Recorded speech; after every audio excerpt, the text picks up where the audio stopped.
आज के क्लास में हम लोग शुरू करने जा रहे हैं अपने क्लास 10th के मैथ में बिल्कुल एक नया चैप्टर का नाम है हमारा ट्रायंगल्स। ठीक है, हालांकि ये ट्रायंगल्स जो चैप्टर है ये आपके लिए नया चैप्टर नहीं है। आपने ट्रायंगल्स के बारे में 7 में भी पढ़ा, 8 में भी पढ़ा, अपने 9th में भी पढ़ा और 10th में भी हम लोग ट्रायंगल्स के बारे में पढ़ने वाले हैं।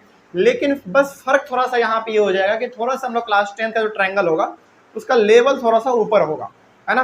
हालांकि ट्रायंगल के बेसिक चीज़ों के बारे में आप लोग पहले से जानते हैं, उसमें कुछ अलग नहीं है, वो सारा चीज़ आप लोगों को मालूम है। लेकिन ट्रायंगल्स में हम लोगों को जो पढ़ना है क्लास 10th में वो थोड़ा सा हमारा स्टैंडर्ड ऊपर का होगा, ठीक है ना। तो चलिए हम लोग शुरुआत करेंगे आज अपना चैप्टर नंबर 6 ट्रायंगल्स। और हाँ, यहाँ पे पहले इस चैप्टर को शुरुआत करने से पहले कुछ जानकारी आप लोग ले लीजिए। जिसके पास पुराना वाला एनसीईआरटी बुक है वो अपने बुक में एक्सरसाइज 6.4, 6.5 और 6.6 जो कि ऑप्शनल होता है, हाँ ये तीनों अपना एक्सरसाइज आप काट लीजिए। हालांकि ऑप्शनल तो ऐसे भी नहीं आता, लेकिन ये तीनों आपको नहीं पढ़ना है, इसको आप काट लीजिए। जिसके पास नया वाला बुक है उसको कुछ टेंशन नहीं लेना है, उनमें 6.3 तक ही दिया हुआ है, वही हम लोगों को पढ़ना है। हो गया, आगे बढ़े। तो ये छोटा सा जानकारी पहले आपके लिए। जिसके पास पुराना वाला बुक है एनसीईआरटी का 6.4, 5 और 6 ये तीनों आप काट लीजिए, ये आपके सिलेबस में नहीं है। और जिसके पास नया वाला बुक है उसको तो खैर सोचना ही नहीं है, उनमें तो पूरा कट करके ही दिया हुआ है, ठीक है ना। चलिए तो खैर शुरू किया जाए अपना। रेडी, पीछे देखा जाए ध्यान से। क्योंकि हमारा बिल्कुल एक नया चैप्टर है ट्रायंगल्स, तो बहुत सावधान तरीके से हम लोग इसको सुनेंगे। और जिस तरीके से हम लोग हर एक चैप्टर को शुरुआत करने से पहले कुछ बेसिक से बातों को जान लेते हैं, हालांकि इसके बारे में आप लोग जानते हैं, लेकिन इसके बावजूद भी हम लोग थोड़ा सा कोशिश करेंगे कि इस चैप्टर के बारे में बेहतर तरीके से समझा जाए, बेसिक से लेकर एडवांस तक चलने की कोशिश किया जाए, तभी जाके हम लोगों को हर एक कॉन्सेप्ट समझ में आ पाएगा, ठीक है ना। तो आज से क्लास हमारा यहीं से शुरू होता है, तो ध्यान से आप लोग समझते हुए चलेंगे, ठीक है। देखा जाए, ट्रायंगल्स का मतलब होता है वो फिगर जो कि 3 लाइन सेगमेंट से आपस में क्लोज होंगे, ठीक है ना। तो यहां पे थोड़ा सा हम लोग लिखते हुए भी चलेंगे। ट्रायंगल्स का मतलब होता है फिगर हैविंग 3 साइड्स। वो फिगर जिसके पास कितने साइड होंगे, 3 साइड होंगे, और वो तीनों का तीनों साइड आपस में एक दूसरे से कनेक्ट होंगे, ठीक है ना। कुछ इस प्रकार से यही हमारा ट्रायंगल है, क्या है कि नहीं। और इसके बारे में तो हम लोग बचपन से पढ़ते आ रहे हैं, जूनियर क्लास से ही पढ़ते आ रहे हैं। तो ट्रायंगल्स का मतलब हो गया जो फिगर के पास 3 साइड हो और वो तीनों साइड आपस में एक दूसरे से जुड़े हुए हो, बेसिकली एक क्लोज्ड फिगर बना ले, उसी को हम लोग ट्रायंगल कहते हैं। ये तो हम लोग जानते ही हैं। अब चूंकि ट्रायंगल चैप्टर को हम लोग जानते तो हैं इसके बारे में क्या इसमें क्या पढ़ना है, लेकिन हम लोग चलेंगे अपने पूरे बेसिक से। तो बहुत ही बेसिक से हम लोग चलेंगे और हर एक चीजों को समझते हुए चलेंगे। देखिए, हालांकि ट्रायंगल को यदि देखा जाए तो ट्रायंगल चैप्टर को 2 अलग अलग कैटेगरी में बांटा जा सकता है, ठीक है। 2 अलग अलग कैटेगरी में इसको बांटा जा सकता है। सबसे पहला हमारा इसमें होगा on the basis of sides,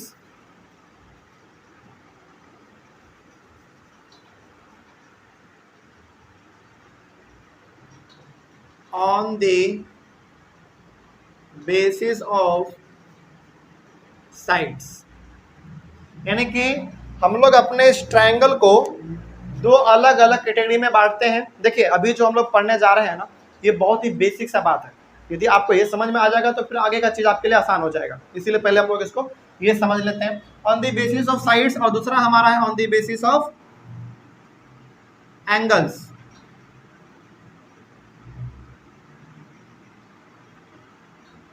हम लोग अपने इस ट्रायंगल को बेहतर तरीके से समझने के लिए 2 अलग अलग कैटेगरी में हम लोग इसको बांटते हैं, ठीक है ना। चलिए अब थोड़ा सा आप लोग यहाँ पे गौर करेंगे।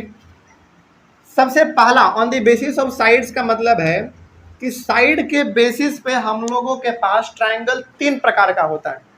सबसे पहला इक्विलैटरल ट्रायंगल, दूसरा आइसोसेलेस ट्रायंगल और तीसरा स्केलेन ट्रायंगल। इन्हीं तीनों के बारे में हम लोग पढ़ेंगे, हालांकि इसके बारे में आप जानते भी हैं। सबसे पहला हमारा इक्विलैटरल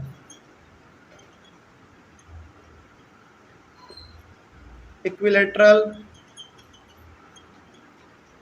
ट्रायंगल, पहला हमारा इक्विलेटरल ट्रायंगल। इक्विलेटरल ट्रायंगल का क्या खास बात है?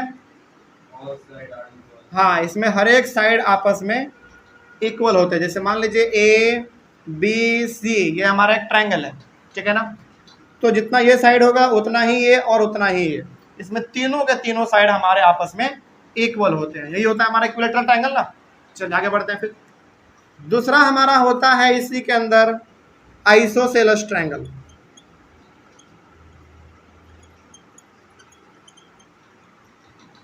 आइसोसेलेस ट्रायंगल, आइसोसेलेस ट्रायंगल में क्या होते हैं? ट्रायंगल के पास तीन साइड होते हैं, तीन साइड में से कोई भी दो साइड आपस में क्या होंगे? जल्दी बोलो, इक्वल होंगे। तो यहाँ पे हम लोग लिख देंगे एग्जाम्पल में। सपोज कीजिए कि यदि मेरे पास ये एक ट्रायंगल है, नाम चलो ए बी सी यदि हमने दिया, तो इसके कोई भी दो साइड आपस में इक्वल होंगे, ठीक है ना। मान लीजिए यदि ये और ये दोनों आपस में इक्वल है, इट मीन्स ये हमारा एक आइसोसेलेस ट्रायंगल है, ओके ना। तो ये हमारा आइसोसेलेस हो गया। आइसोसेलेस के बाद तीसरे नंबर पे हमारा आता है scalene triangle. Scalene triangle, scalene triangle का खूबी क्या है मालूम है आप लोगों को? जिसके, हाँ, जिसके तीनों साइड अनइक्वल होंगे, है ना। इसका एक एग्जांपल जैसे ले लीजिए,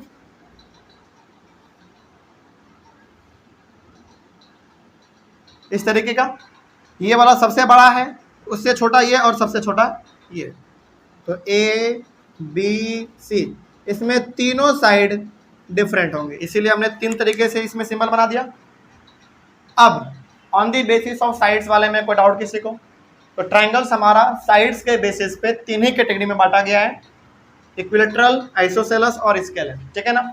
अब on the basis of angles, ये भी आप लोग जानते हैं, सबसे पहला एक्यूट एंगल ट्रायंगल, दूसरा राइट एंगल ट्रायंगल और तीसरा हमारा ऑब्ट्यूज एंगल ट्रायंगल, वही चीज है। चलिए लिख लेते हैं कि करके। सबसे पहला इसमें हमारा आएगा एक्यूट एंगल्ड ट्रायंगल।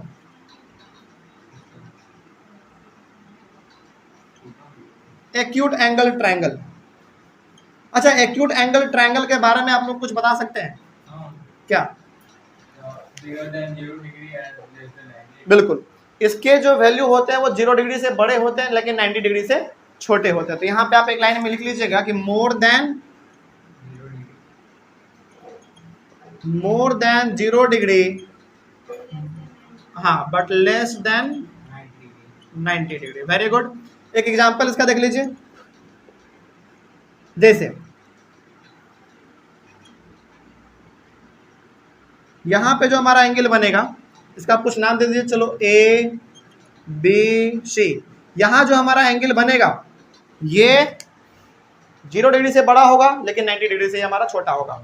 आपको लग रहा होगा कि सर ये ट्रायंगल कहाँ बना, ये तो दो ही साइड है, तीन साइड कहाँ है? फिर एक साइड आप इसको यहाँ से मिला सकते हो, क्या दिक्कत है ना। आप मिला सकते हैं, लेकिन समझने के लिए आपके पास ये डायग्राम बेहतर है। हाँ, एंगल 60, 45 कुछ भी हो सकता है, लेकिन 90 से हमेशा छोटा होगा, ठीक है ना।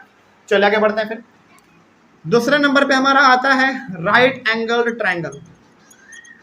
राइट एंगल्ड, और इसका वैल्यू आपको मालूम है एग्जैक्टली 90 होता है इसमें। तो यहाँ पे भी आप एक पॉइंट लिख लीजिए, एग्जैक्टली 90 डिग्री, एकदम बिल्कुल 90 डिग्री होता है, सटीक। इसका एग्जाम्पल यदि हम लोग बात करें तो आपको मालूम है इसका एग्जाम्पल कैसा होता है, बिल्कुल इस तरीके का, ए बी सी, और यहाँ पे हमारा बिल्कुल एग्जैक्ट 90 डिग्री बनता है। आप इसको यहाँ से मिला दीजिए, एक ट्रायंगल आपके पास बन जाएगा, है ना। चलो आगे बढ़ते हैं। फिर दूसरे के बाद तीसरा हमारा एक बच रहा है ऑब्ट्यूज एंगल्ड ट्रायंगल। इसको यहाँ पे बगल में लिख दें, नीचे में तो जगह नहीं है, कोई बात नहीं, यहाँ पे आ जाइए। दूसरे नंबर के बाद यहाँ पे आ जाइए, तीसरे नंबर पे, तीसरे नंबर पे यहाँ पे नीचे में जगह नहीं बचेगा। ऑब्ट्यूज एंगल ट्रायंगल,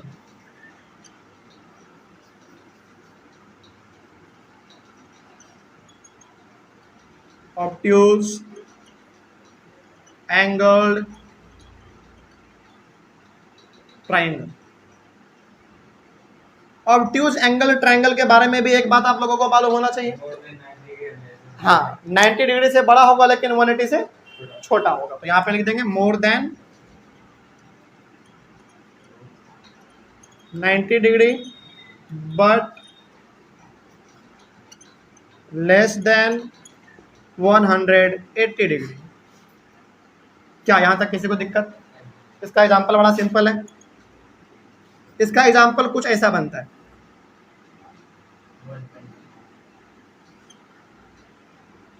ए बी सी। यहां जो एंगल बनेगा वो हमारा बिल्कुल 90 से बड़ा होगा लेकिन 180 से छोटा होगा। कोई दिक्कत नहीं ना इसमें। चलो, ये हो गया हमारा ऑब्ट्यूज एंगल ट्रायंगल। तो इस तरीके से हम लोगों ने क्या किया, सबसे पहले ट्रायंगल को दो अलग अलग कैटेगरी में हम लोगों ने बांट दिया, on the basis of sides और on the basis of angles. देखिए हम लोगों का कोशिश ये रहेगा कि चैप्टर थोड़ा सा जटिल जरूर है ना, कॉन्सेप्चुअल जरूर है, लेकिन हम लोग इसको जितना से जितना सिंप्लीफाई करके बनाने की कोशिश कर सकते हैं उतना करेंगे, ठीक है ना। तो ये हमारा ट्रायंगल के बारे में बेसिक सा नॉलेज हो गया, इसमें कोई दिक्कत नहीं। अब आगे बढ़ सकते हैं हम लोग। चलिए, इसको अब हम मिटाने वाले हैं। अब इस चैप्टर में ना आपको हालांकि एक वर्ड बहुत मिलेगा, लेकिन दो वर्ड अभी हम आपको यहाँ पे बताने वाले हैं। पहला कॉन्ग्रुएंट फिगर और दूसरा सिमिलर फिगर। कॉन्ग्रुएंट फिगर आपको ज़्यादा इस चैप्टर में नहीं मिलेगा, सिमिलर फिगर आपको इसमें ज़्यादा मिलेगा। चलिए, उन सभी के बारे में करके डिस्कस करेंगे। इसको पहले इसका स्क्रीनशॉट ले लीजिए।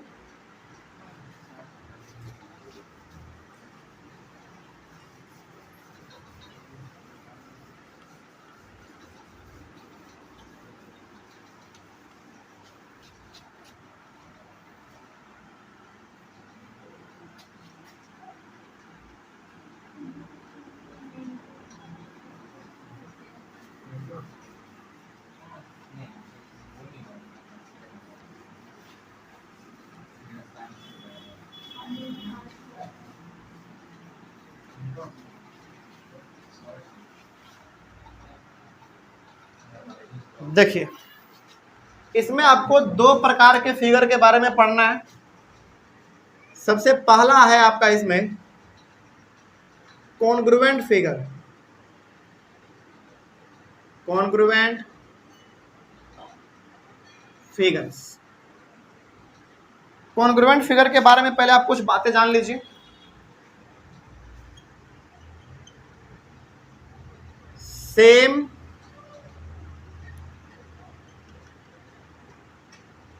शेप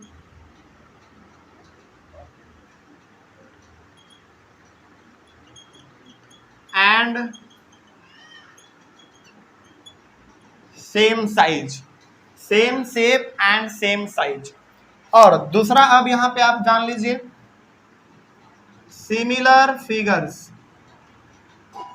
सिमिलर फिगर्स, इन दोनों में डिफरेंस है, बहुत ज्यादा बल्कि डिफरेंस है। दोनों के बारे में समझेंगे अभी हम लोग।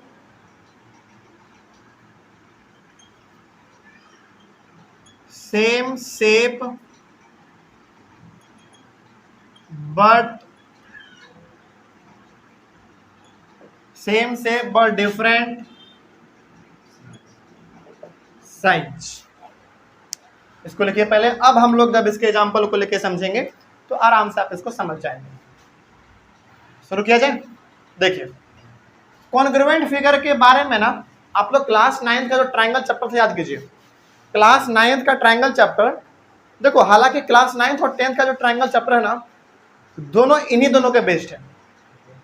क्लास 9 का ट्रायंगल चैप्टर कंप्लीटली आपका बेस्ड था इस पे, कॉन्ग्रुएंट फिगर पे। उसमें हम लोग हमेशा क्या करते थे, दो ट्रायंगल को आपस में कॉन्ग्रुएंट साबित करते थे, याद कीजिए। और हमेशा हम लोग साइन कौन सा डालते थे, ऐसा कुछ याद कीजिए, याद आ रहा होगा आप लोगों को, दो ट्रायंगल के बीच में। तो क्लास 9 का जो ट्रायंगल चैप्टर था वो कंप्लीटली आपका कॉन्ग्रुएंट फिगर पे था, और क्लास 10 का जो ट्रायंगल चैप्टर है आपका वो कंप्लीटली सिमिलर फिगर पे बेस्ड है। ओके, तो कॉन्ग्रुएंट का हमारा साइन ये होता था, सिमिलर फिगर का साइन हमारा सिंपली ये होता है। दोनों के बगल में आप यहाँ पे लिख भी लीजिए, ये इसका साइन होता था कॉन्ग्रुएंट का, और सिमिलर का केवल होता है ये चीज, बस ये साइन का फर्क है बस। तो क्लास 9th में जो आपने ट्रायंगल पढ़ा वो पूरा का पूरा आपका कॉन्ग्रुएंट फिगर था, कॉन्ग्रुएंट ट्रायंगल था। जो क्लास 10th में हम लोग पढ़ने जा रहे हैं वो हमारा कैसा होगा, सिमिलर फिगर होगा, यानी कि सिमिलर ट्रायंगल के बारे में हम लोग पढ़ने जा रहे हैं, ठीक है ना। अब इसका पहले आप एग्जांपल लीजिए कि आखिर कॉन्ग्रुएंट फिगर होता क्या और सिमिलर फिगर क्या होता है, देखा जाए। किसी को मालूम है तो उसका रिवीजन हो जाएगा, समझिए ध्यान से। इसमें ना जो बात लिखा गया ये बहुत इंपॉर्टेंट है, बहुत गहरा बात ये लिखा हो गया है, ये वाला और ये वाला। इसमें जो हमारे फिगर होंगे उसका शेप और साइज दोनों सेम होगा, दोनों सेम होगा। जैसे एग्जांपल देख लीजिए, जैसे सपोज कीजिए कि ये मेरा एक स्क्वायर है, ठीक है, ये 4 है, ये भी 4, ये भी 4 और ये भी 4। इसका नाम दे देते हैं ए बी सी और डी, ओके। एक इसी प्रकार का सेम टू सेम हमारे पास और स्क्वायर है, थोड़ा सा बड़ा छोटा बन जाए तो कोई दिक्कत नहीं है, लेकिन आपको समझना है, जो समझाने हम कोशिश कर रहे हैं। ये भी 4 है, ये भी 4, ये भी 4 और ये भी 4, बस नाम अलग अलग है, पी क्यू आर एस। तो कॉन्ग्रुएंट फिगर का मतलब हुआ कि इसका शेप और साइज दोनों है एक जैसा। अच्छा, शेप का मतलब क्या होता है पहले समझिए। शेप का मतलब होता है कि वो देखने में कैसा लग रहा है। जैसे यदि हम बोले कि देखो इस मार्कर का शेप कैसा आपको दिख रहा है, राउंड दिख रहा है, गोल है, और साइज का बात करें तो साइज कितना होगा, मुश्किल से 4 इंच होगा, आराम से 4 साढ़े 4 के आसपास होगा। तो कॉन्ग्रुएंट फिगर का मतलब होता है वैसा दो फिगर जिसका शेप और साइज दोनों बराबर होंगे, तभी जाके हम उसको कॉन्ग्रुएंट फिगर कहेंगे। तो ये भी हमारा सभी का 4 4 है, ये भी 4 4 है, तो शेप भी देखने में लग रहा है कि दोनों स्क्वायर ही है और साइज भी दोनों का बराबर ही है। इट मीन्स ये दोनों हमारे कैसे फिगर है, कॉन्ग्रुएंट फिगर है। और इसके लिए हम लोग क्या लिखेंगे, यहाँ पे लिखेंगे कि square A B C D is congruent to square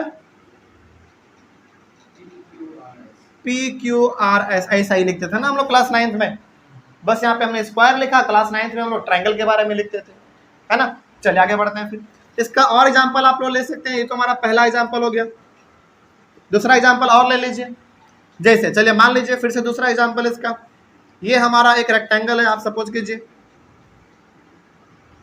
और यहां भी हमारा एक रेक्टेंगल है,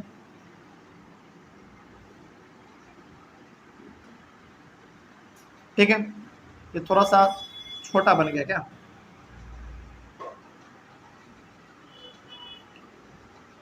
ए B C D E F G H, समझिए 4 8 4 8, सॉरी पैरेलल साइड्स तो बराबर होते हैं ना, 8 8 4 4 4 और ये भी 4, ये हमारा रेक्टेंगल है। देखिए शेप का मतलब है कि दोनों कैसा देखने में लग रहा है, रेक्टेंगल, दोनों का सेम शेप है। और साइज जरा देखिए तो, इसका भी 8, इसका भी 8, इसका भी 8, इसका भी 8, इसका भी 4, इसका भी 4, सबका 4। इट मीन्स ये भी हमारा एग्जांपल है कॉन्ग्रुएंट फिगर का। तो कॉन्ग्रुएंट फिगर का मतलब हो गया जिसका शेप और साइज दोनों क्या हो, इक्वल हो जाए, सेम हो जाए। तो यहाँ पे हम लोग लिखेंगे rectangle A B C D is congruent to rectangle E F G H. तो यही होता है हमारा कॉन्ग्रुएंट फिगर, कोई दिक्कत नहीं ना इसमें।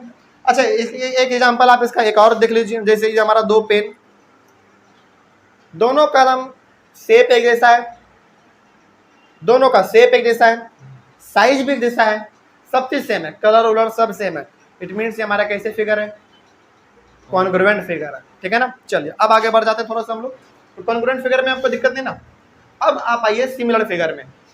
सिमिलर फिगर में एक ही चीज का होना कंपलसरी है, क्या, बस उसका शेप, साइज कुछ भी हो जाए उससे मतलब नहीं है हमको, ठीक है ना। अब इसका एग्जांपल आप लोग देखिए, इसका सबसे पहला एग्जांपल देखिए आप, पहला एग्जांपल ये, दूसरा हो गया। अब इसका आप सिमिलर फिगर के बारे में देखिए।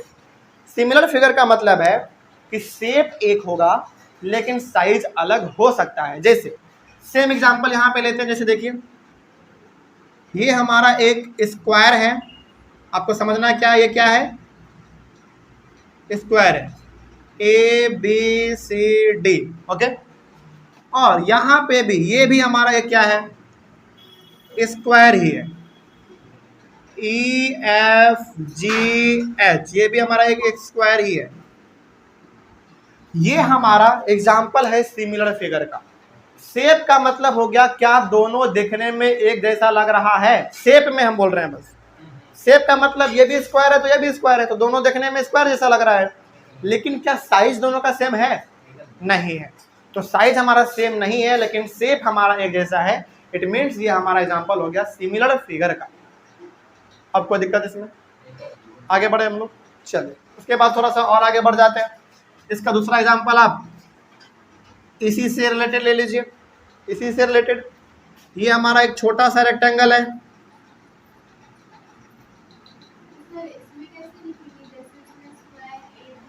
अच्छा इसमें लिखने का तरीका ऐसे लिखो, इसमें लिखने का तरीका आप ऐसे लिखो, स्क्वायर था ना तो लिखेंगे square ABCD is similar to, इसको हम लोग कहते हैं इज सिमिलर टू स्क्वायर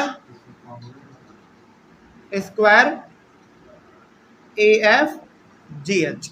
यहाँ पे कॉन्ग्रुएंट का सिंबल इस्तेमाल कर देते हैं क्योंकि कॉन्ग्रुएंट है, और सिमिलर में हम लोग ये वाला सिंबल का इस्तेमाल करते हैं बस, ओके ना। चलिए आगे बढ़ते हैं। दूसरा एग्जांपल हमारा वही सेम होगा, रेक्टेंगल वाला। ये हमारा छोटा सा रेक्टेंगल है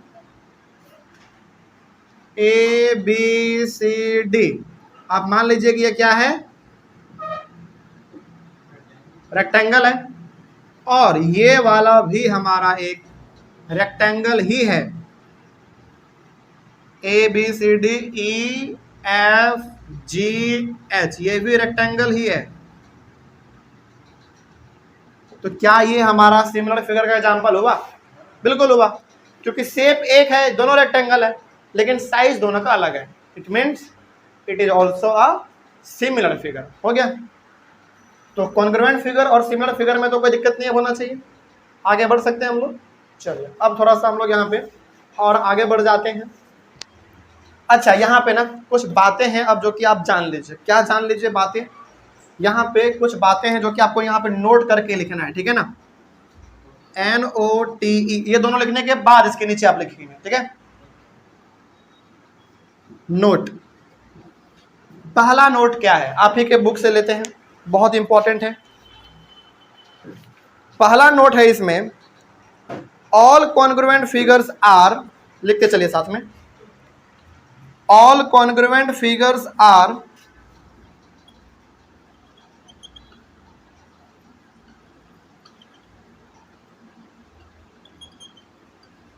all congruent figures are similar,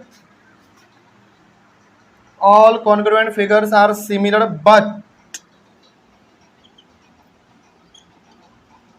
these similar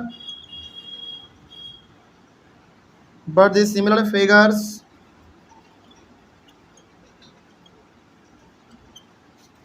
need not be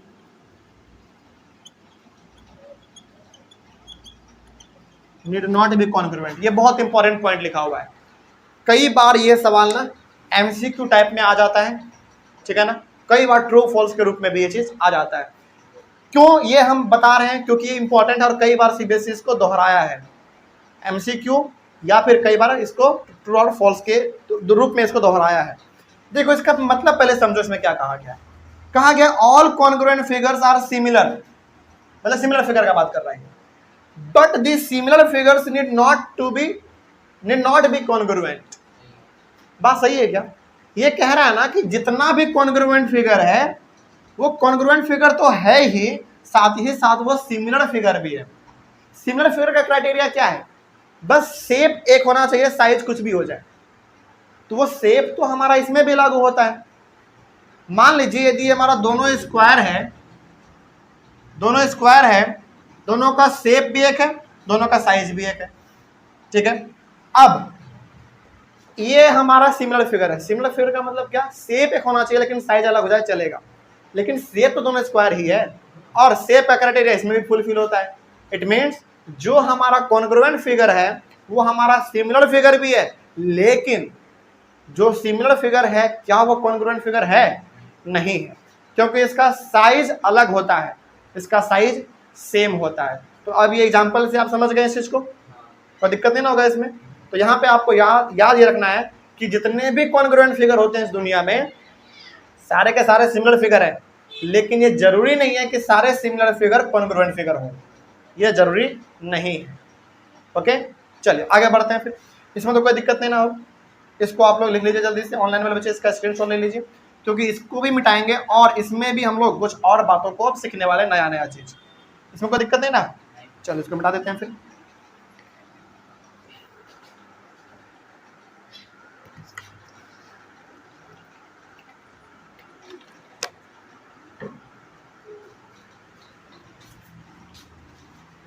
congruent figure के बारे में आपने सीख लिया ना, आगे बढ़ा जाए।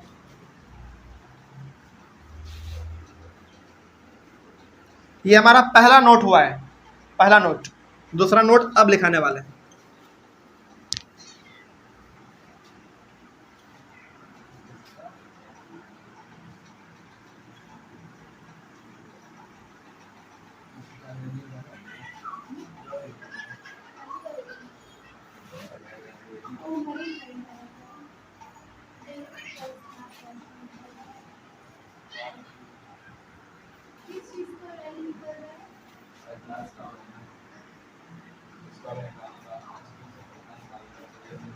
चलिए नोट नंबर 2, पहला नोट आपने यहाँ पे लिखा, दूसरा नोट आप यहाँ पे लिखिए, ये नोट के अंदर आएगा, ठीक है ना।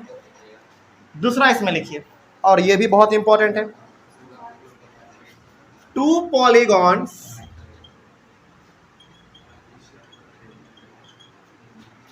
polygons of the same number of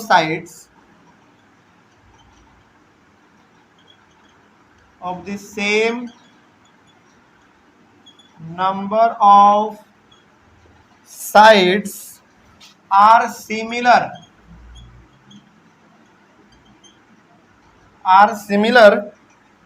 if पहला,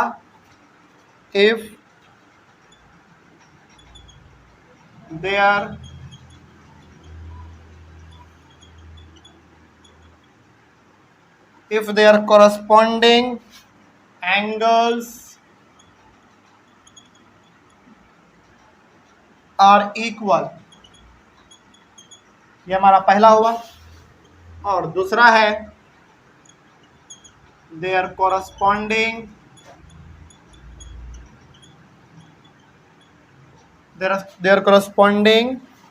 sides are in the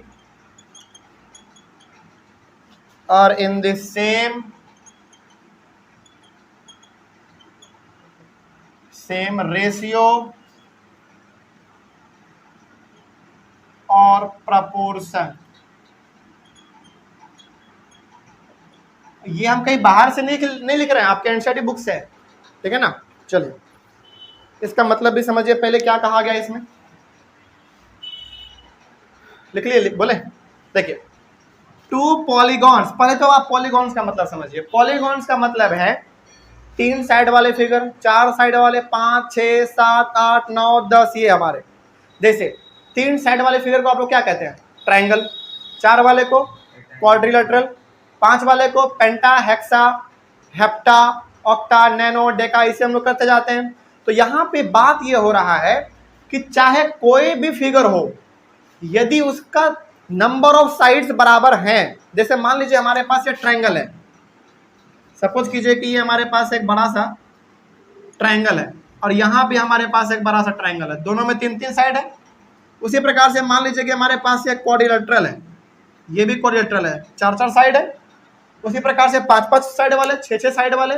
मतलब ये हो गया कि जितने भी आप फिगर अपने माइंड में सोच सकते हैं सोच लीजिए, लेकिन दोनों फिगर का नंबर ऑफ साइड्स क्या होना चाहिए, सेम होना चाहिए। तब जाके दोनों का दोनों फिगर हमारा सिमिलर होगा। कब सिमिलर होगा? तब होगा जब ये दोनों क्राइटेरिया उसमें फुलफिल हो रहे होंगे तब। कोई दिक्कत इसमें? चलिए अब ना हम लोग इसका एक एग्जाम्पल लेके समझ लेते हैं थोड़ा सा, ठीक है ना। जैसे देखिए एक एग्जाम्पल इसका लेके समझेंगे तो आप इसको और ज्यादा अच्छे तरीके से समझ पाएंगे।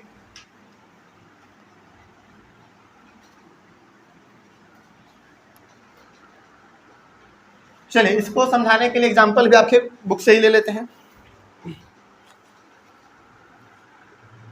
एक डायग्राम है आपके बुक में, इसको समझाने के लिए एग्जाम्पल ले रहे हैं आपके बुक से। एक डायग्राम है आपके बुक में, पहले उसको आप लोग पहले ध्यान से इधर देख लीजिए।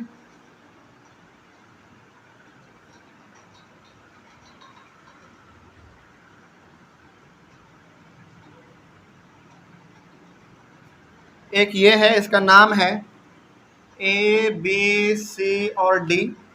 उसके बाद दूसरा डायग्राम है हमारे पास,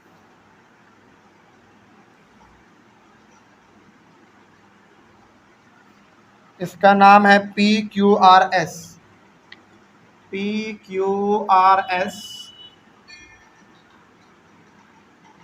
ये है 3 centimetre 3 centimetre, sorry 3 centimetre 3 centimetre.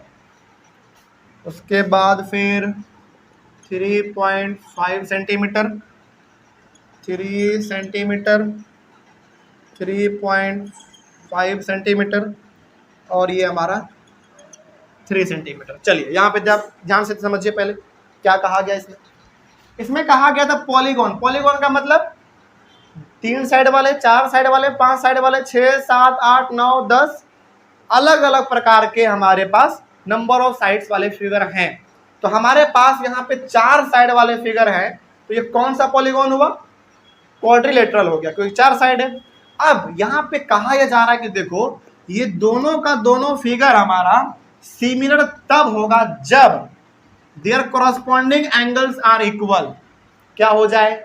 जब इसके सारे एंगल इस के सारे एंगल के बराबर हो जाए। देखिए कॉरस्पॉन्डिंग एंगल का ना मतलब आपको समझना पड़ेगा।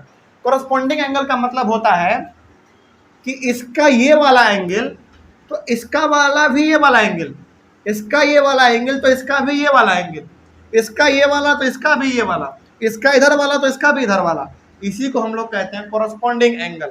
तो अब आप भी तुरंत आपने पढ़ा कि ये दोनों का दोनों हमारा फिगर सिमिलर साबित तब हो जाएगा जब इसके सारे एंगल इसके सारे एंगल के बराबर हो जाए। तो सभी में आप देखेंगे ध्यान से तो 90 90 90 90, इसमें भी 90 90 90 90। इट मीन्स क्या कह देंगे हम कि दोनों फिगर सिमिलर हो गया? नहीं, इसमें दोनों क्राइटेरिया फुलफिल होना चाहिए। इसमें दोनों क्राइटेरिया फुलफिल होना चाहिए। जैसे आपने क्या कहा यहाँ पे कि their corresponding angles are equal, इसके सारे एंगल इसके सारे एंगल के बराबर होना चाहिए। हो गया हमारा पहला वाला क्राइटेरिया तो फुलफिल है इसमें। अब सेकंड वाला आप देखिए क्या वो इसमें लागू हो रहा है कि नहीं। यदि दोनों लागू होगा तभी जाके सिमिलर होगा, नहीं तो नहीं होगा। ठीक है ना। चलो अब थोड़ा सा हम लोग इसको बनाने की कोशिश करते हैं। इसका सॉल्यूशन देखिए, आप यदि ध्यान से देखेंगे तो एंगल ए जो है इसके एंगल पी के बराबर है, हाँ या ना। कॉरस्पॉन्डिंग का मतलब क्या आपने बताया, इसका ये वाला तो इसका भी ये वाला, इसका ये तो इसका भी ये, इसका ये वाला तो इसका ये वाला, इसका ये वाला तो इसका ये वाला। तो इसका एंगल ए इसके एंगल पी के बराबर है। उसी प्रकार से इसका एंगल बी इसके एंगल क्यू के बराबर है। उसी प्रकार से इसका एंगल सी इसके एंगल आर के बराबर है। और एक लास्ट है हमारा एंगल इसका डी इसके एंगल एस के बराबर है। यानी कि पहला वाला क्राइटेरिया तो ये फुलफिल कर लिया अपना, ठीक है ना। अब थोड़ा सा आगे बढ़िए। अब इसमें अच्छा यहाँ पे अब आप ये मत सोचिएगा कि सर आपने इधर से आप लेकर गए हैं तो क्या इधर से लेकर आ सकते थे? आ सकते थे, कोई दिक्कत नहीं है इसमें। अब इसमें कहा गया है their corresponding sides are in the same ratio. Ratio का मतलब ये हमारा प्रोपोर्शन में होना चाहिए। जैसे जैसे चलिए हम एग्जांपल ले लेते हैं यहाँ पे ए और बी का, ठीक है ना। तो आपने यहाँ पे ए बी लिया, अब रेशियो में डालना है दूसरे वाले फिगर का साइड। आपने नीचे वाला ए बी लिया, इसका वाला भी आपको ए बी लेना है, लेकिन किस में डालेंगे आप? रेशियो या फिर प्रपोर्शन में डालेंगे आप। तो हमारा वो किस में चला जाता है? बाई में चला जाता है। पी क्यू, ठीक है ना। आगे बढ़िए फिर, उसके बाद अब आप इसका ये लेंगे तो आप इसका ये वाला लेंगे, इसका क्या आपने लिखा बी सी, इसका आप क्या लिखेंगे क्यू आर लिखेंगे। उसके बाद फिर आप इसका सी डी और इसका क्या लिखेंगे आर एस लिखेंगे, और इसका डी ए आपने लिखा, इसका आप क्या लिखेंगे एस पी लिखेंगे। अब जरा सबका वैल्यू पुट करके देखिए तो क्या सही में वाकई में बराबर है सब। ए बी का वैल्यू कितना 3, इसका 3.5, इसका बी सी का वैल्यू कितना, बी सी का वैल्यू 3, इसका कितना, इसका भी 3, सी डी का वैल्यू 3, इसका 3.5 आर एस का। उसी प्रकार से डी ए का वैल्यू 3, एस पी का वैल्यू कितना, इसका भी 3। अब थोड़ा सा आप इसको सॉल्व करके देखेंगे, अब जरा इस पर आप खुद देखिए। चलो थोड़ा सा आपके लिए हम इसको सॉल्व कर देते हैं। इस पॉइंट को आप हटाएंगे तो क्या आएगा आपके पास 30/35 आ जाएगा, 10 से ऊपर कर देंगे तो ये तो हमारा 1/1 आ जाएगा, काट देंगे क्या कोई दिक्कत। ये वाला भी हमारा 30/35 आ जाएगा, और ये वाला भी हमारा 1/1 आ जाएगा। अब जरा देखिए तो ध्यान से आप, सभी का वैल्यू अलग अलग है, लेकिन होना किस में चाहिए था, their corresponding sides are in the same ratio, same ratio में होना चाहिए था। मतलब कि यदि ये 30/35 है तो सभी 30/35 होने चाहिए, या फिर यदि ये 1/1 है तो सभी 1/1 होने चाहिए, लेकिन ऐसा तो है नहीं। इसमें है क्या, इसमें ऐसा नहीं है। तो इसका मतलब हो गया कि ये दोनों का दोनों फिगर क्या सिमिलर है, नहीं है। अब सवाल है कि सर ये दोनों फिगर हमारा सिमिलर कब होता, सिमिलर तब होता जब पहले वाले फिगर का सारा एंगल दूसरे वाले फिगर के बराबर हो जाए, जो कि इसमें हो भी गया था। पहला वाला तो कंप्लीट था हमारा क्राइटेरिया। दूसरा वाला ये कहता है कि पहले वाले फिगर का सारा साइड दूसरे वाले फिगर के सारे साइड के रेशियो के बराबर होना चाहिए, लेकिन ये तो बराबर में हुआ ही नहीं। तो किसी भी एक क्राइटेरिया को फुलफिल करके ये बता देना कि दोनों सिमिलर है, ऐसा नहीं चलेगा। दोनों फुलफिल होना चाहिए, तब जाके हम लोग कहेंगे कि हाँ वाकई में दोनों हमारा सिमिलर फिगर है। देखो कोई भी ना पहली बार इस फिगर को देखेगा बिना सॉल्व किए तो बोलेगा कि अच्छा 90 90 90 90, उसमें भी सारा 90, तो दोनों सिमिलर फिगर हमारा क्या दोनों सिमिलर है। लेकिन देख के आपको इसमें नहीं बताना होता है, इसमें सॉल्व करके बताना होता है। कई बार आपको एकदम फिगर ना सिमिलर दे देगा, और देखो वैल्यू भी थोड़ा सा कैची है, सिमिलर टाइप का है, 3 3 3 3 3 3.5 3.5। तो कई बार पहली बार कोई देखेगा ना इसको कि एंगल भी सबका सेम है, वैल्यू भी लगभग 3 के आसपास सबका है, तो पहली बार में कोई देख के बोल देगा कि फिगर हमारा सिमिलर है। ऐसे काम नहीं चलेगा। आपको देखना ये है कि क्या ये दोनों क्राइटेरिया इसमें फुलफिल हो रहा है कि नहीं हो रहा है। अब तो कोई दिक्कत नहीं इसमें। तो कोई भी हमारा सिमिलर फिगर कब होगा, जब पहले वाले फिगर का सारा एंगल दूसरे वाले फिगर के सारे एंगल के बराबर हो जाए। लेकिन कैसा एंगल, कॉरस्पॉन्डिंग एंगल। कॉरस्पॉन्डिंग का मतलब ये वाला इसका तो ये वाला इसका, ये इसका तो ये वाला इसका, इसका ये इसका ये, इसका ये तो इसका ये, इस तरीके से। ओके, उसी प्रकार से साइड वाले में क्या होगा, कॉरस्पॉन्डिंग साइड। कॉरस्पॉन्डिंग का मतलब इसका आपने नीचे वाला लिया तो आप इसका भी नीचे वाला लो, इसका आपने ऊपर वाला लिया इसका भी ऊपर वाला लो, इसका आपने लेफ्ट वाला इसका भी आपको लेफ्ट वाला लेना पड़ेगा वैल्यू, इसका आपने राइट वाला वैल्यू लिया इसको भी आपको राइट वाला वैल्यू लेना पड़ेगा। ये यदि ऐसा फुलफिल हो जाता है और रेशियो भी सब बराबर आ जाता है, तब जाके हम कहेंगे कि दोनों फिगर हमारा सिमिलर है। हालांकि आगे जब हम लोग अपने इसी चैप्टर में आगे पढ़ेंगे तो वहां पे ये क्राइटेरिया गलत साबित हो जाएगा।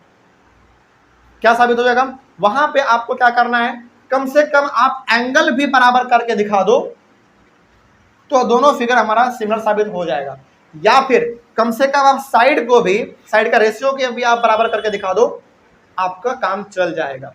लेकिन वहां का हम लोग वहां देख लेंगे, लेकिन फिलहाल अभी यदि इस प्रकार का आ जाए तो आपको यहाँ पे देखना पड़ेगा। हालांकि जो हम बता रहे हैं वो हम लोग कहाँ पे देखेंगे आपको बता देते हैं। हम लोगों को यहाँ पे 3 प्रकार के क्राइटेरिया के बारे में पढ़ना है। एक है एंगल एंगल एंगल, इसी को हम लोग शॉर्ट में एंगल एंगल भी कहते हैं, बताएंगे क्यों। उसके बाद एक हम लोग पढ़ते हैं SAS, उसके बाद साइड साइड साइड। इसमें आप क्या देख रहे हो, केवल एंगल केवल साइड, है ना। तो ऐसा वाला भी हमको मिलेगा। हालांकि अभी हम लोग क्या देख रहे हैं कि कोई भी दो फिगर को आपस में सिमिलर करना है तो सारा एंगल सारा साइड बराबर होने चाहिए। लेकिन आगे चल के हम लोगों को यही पढ़ना है कि सारा एंगल सारे साइड से मतलब नहीं है। बस पहले वाले ट्रायंगल का तीनों एंगल दूसरे वाले ट्रायंगल के तीनों एंगल के बराबर कर दो, दोनों ट्रायंगल सिमिलर हो जाएगा। ट्रायंगल ये क्यों? क्योंकि चैप्टर ही ट्रायंगल के बारे में।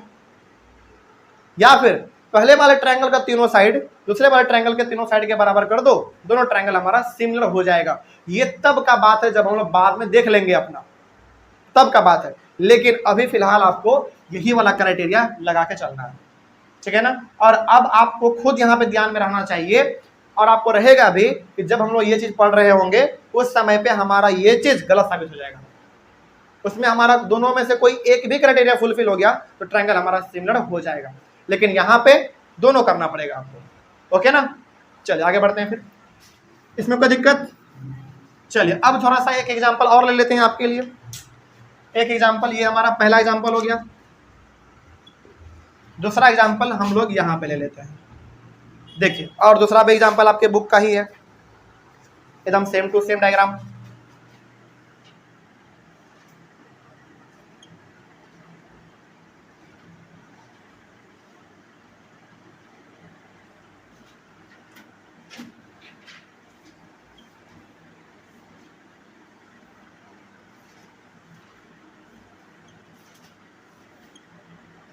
ए बी सी डी बनाते चलिए। P Q R S 85 degree, 70 degree, 100 degree, 105 degree, 2.1, 2.1 centimetre,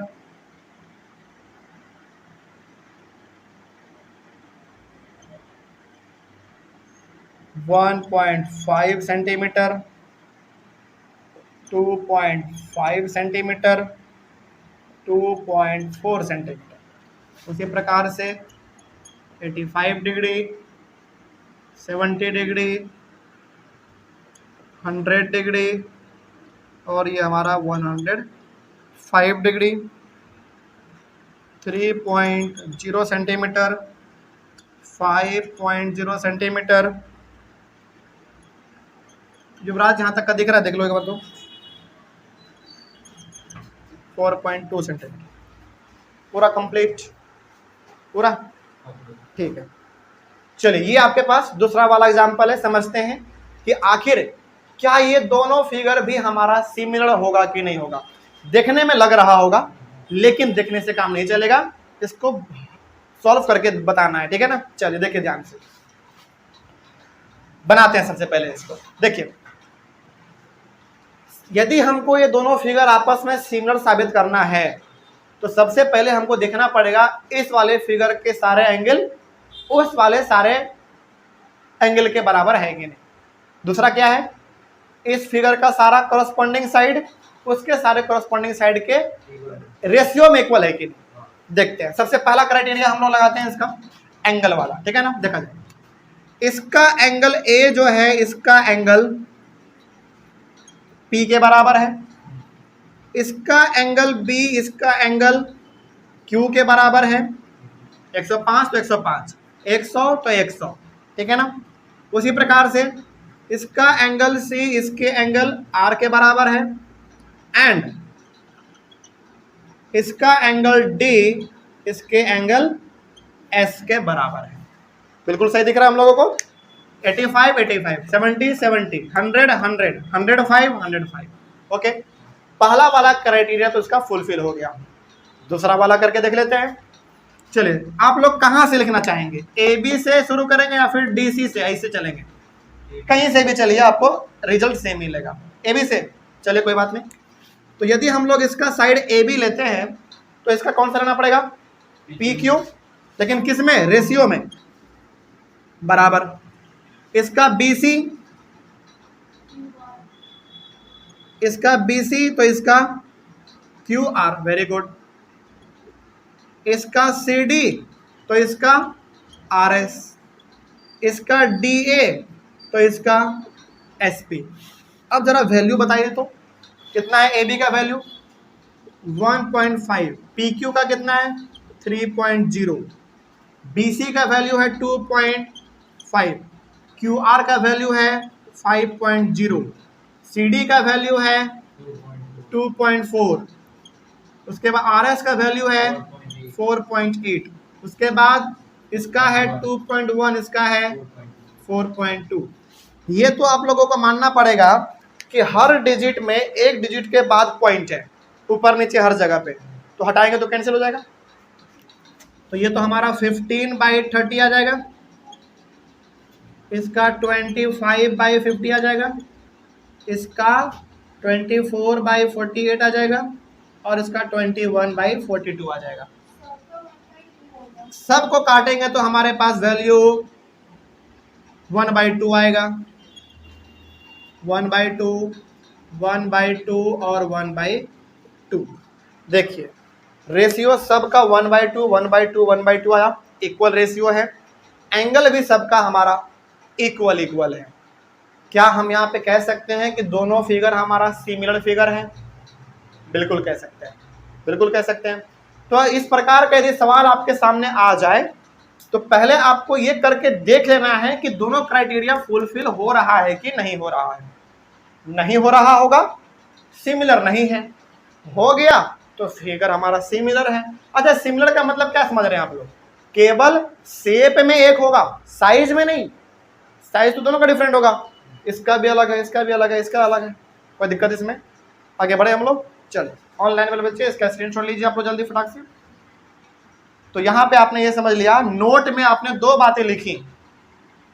पहला आपने लिखा कि हर एक प्रकार के कॉन्ग्रुएंट फिगर सिमिलर फिगर हो सकते हैं, लेकिन हर प्रकार के सिमिलर फिगर कॉन्ग्रुएंट फिगर नहीं हो सकते हैं। दूसरा आपने ये पढ़ा कि किसी भी प्रकार के फिगर को, दो फिगर को आपस में यदि, यानी कि किसी भी दो प्रकार के फिगर को आपस में सिमिलर साबित करना है तो आपके पास दो क्राइटेरिया है। पहला कि पहले वाले फिगर का सारा एंगल दूसरे वाले फिगर के सारे एंगल के बराबर होना चाहिए। उसी प्रकार से पहले वाले फिगर का सारा साइड दूसरे वाले फिगर के सारे साइड के बराबर होना चाहिए, वो भी रेशियो में। कोई दिक्कत इसमें? चलिए, इतना यदि आपने समझ लिया है तो अब आप अपने बुक के एक्सरसाइज 6.1 को खोलिए जल्दी फटाक से। इसको सॉल्व करें। देखिए इसमें पहले तो फिल इन द ब्लैंक्स है, तो सबसे पहले आप लोग बताएंगे और एग्जांपल भी हम यहाँ पे देते चलते हैं, ठीक है ना। इसको आप लोग लिख लिए, ऊपर वाला नहीं मिटाते हैं, बस थोड़ा सा ये मिटा देते हैं क्योंकि यहाँ पे हमको थोड़ा सा बनाना पड़ेगा कुछ डायग्राम।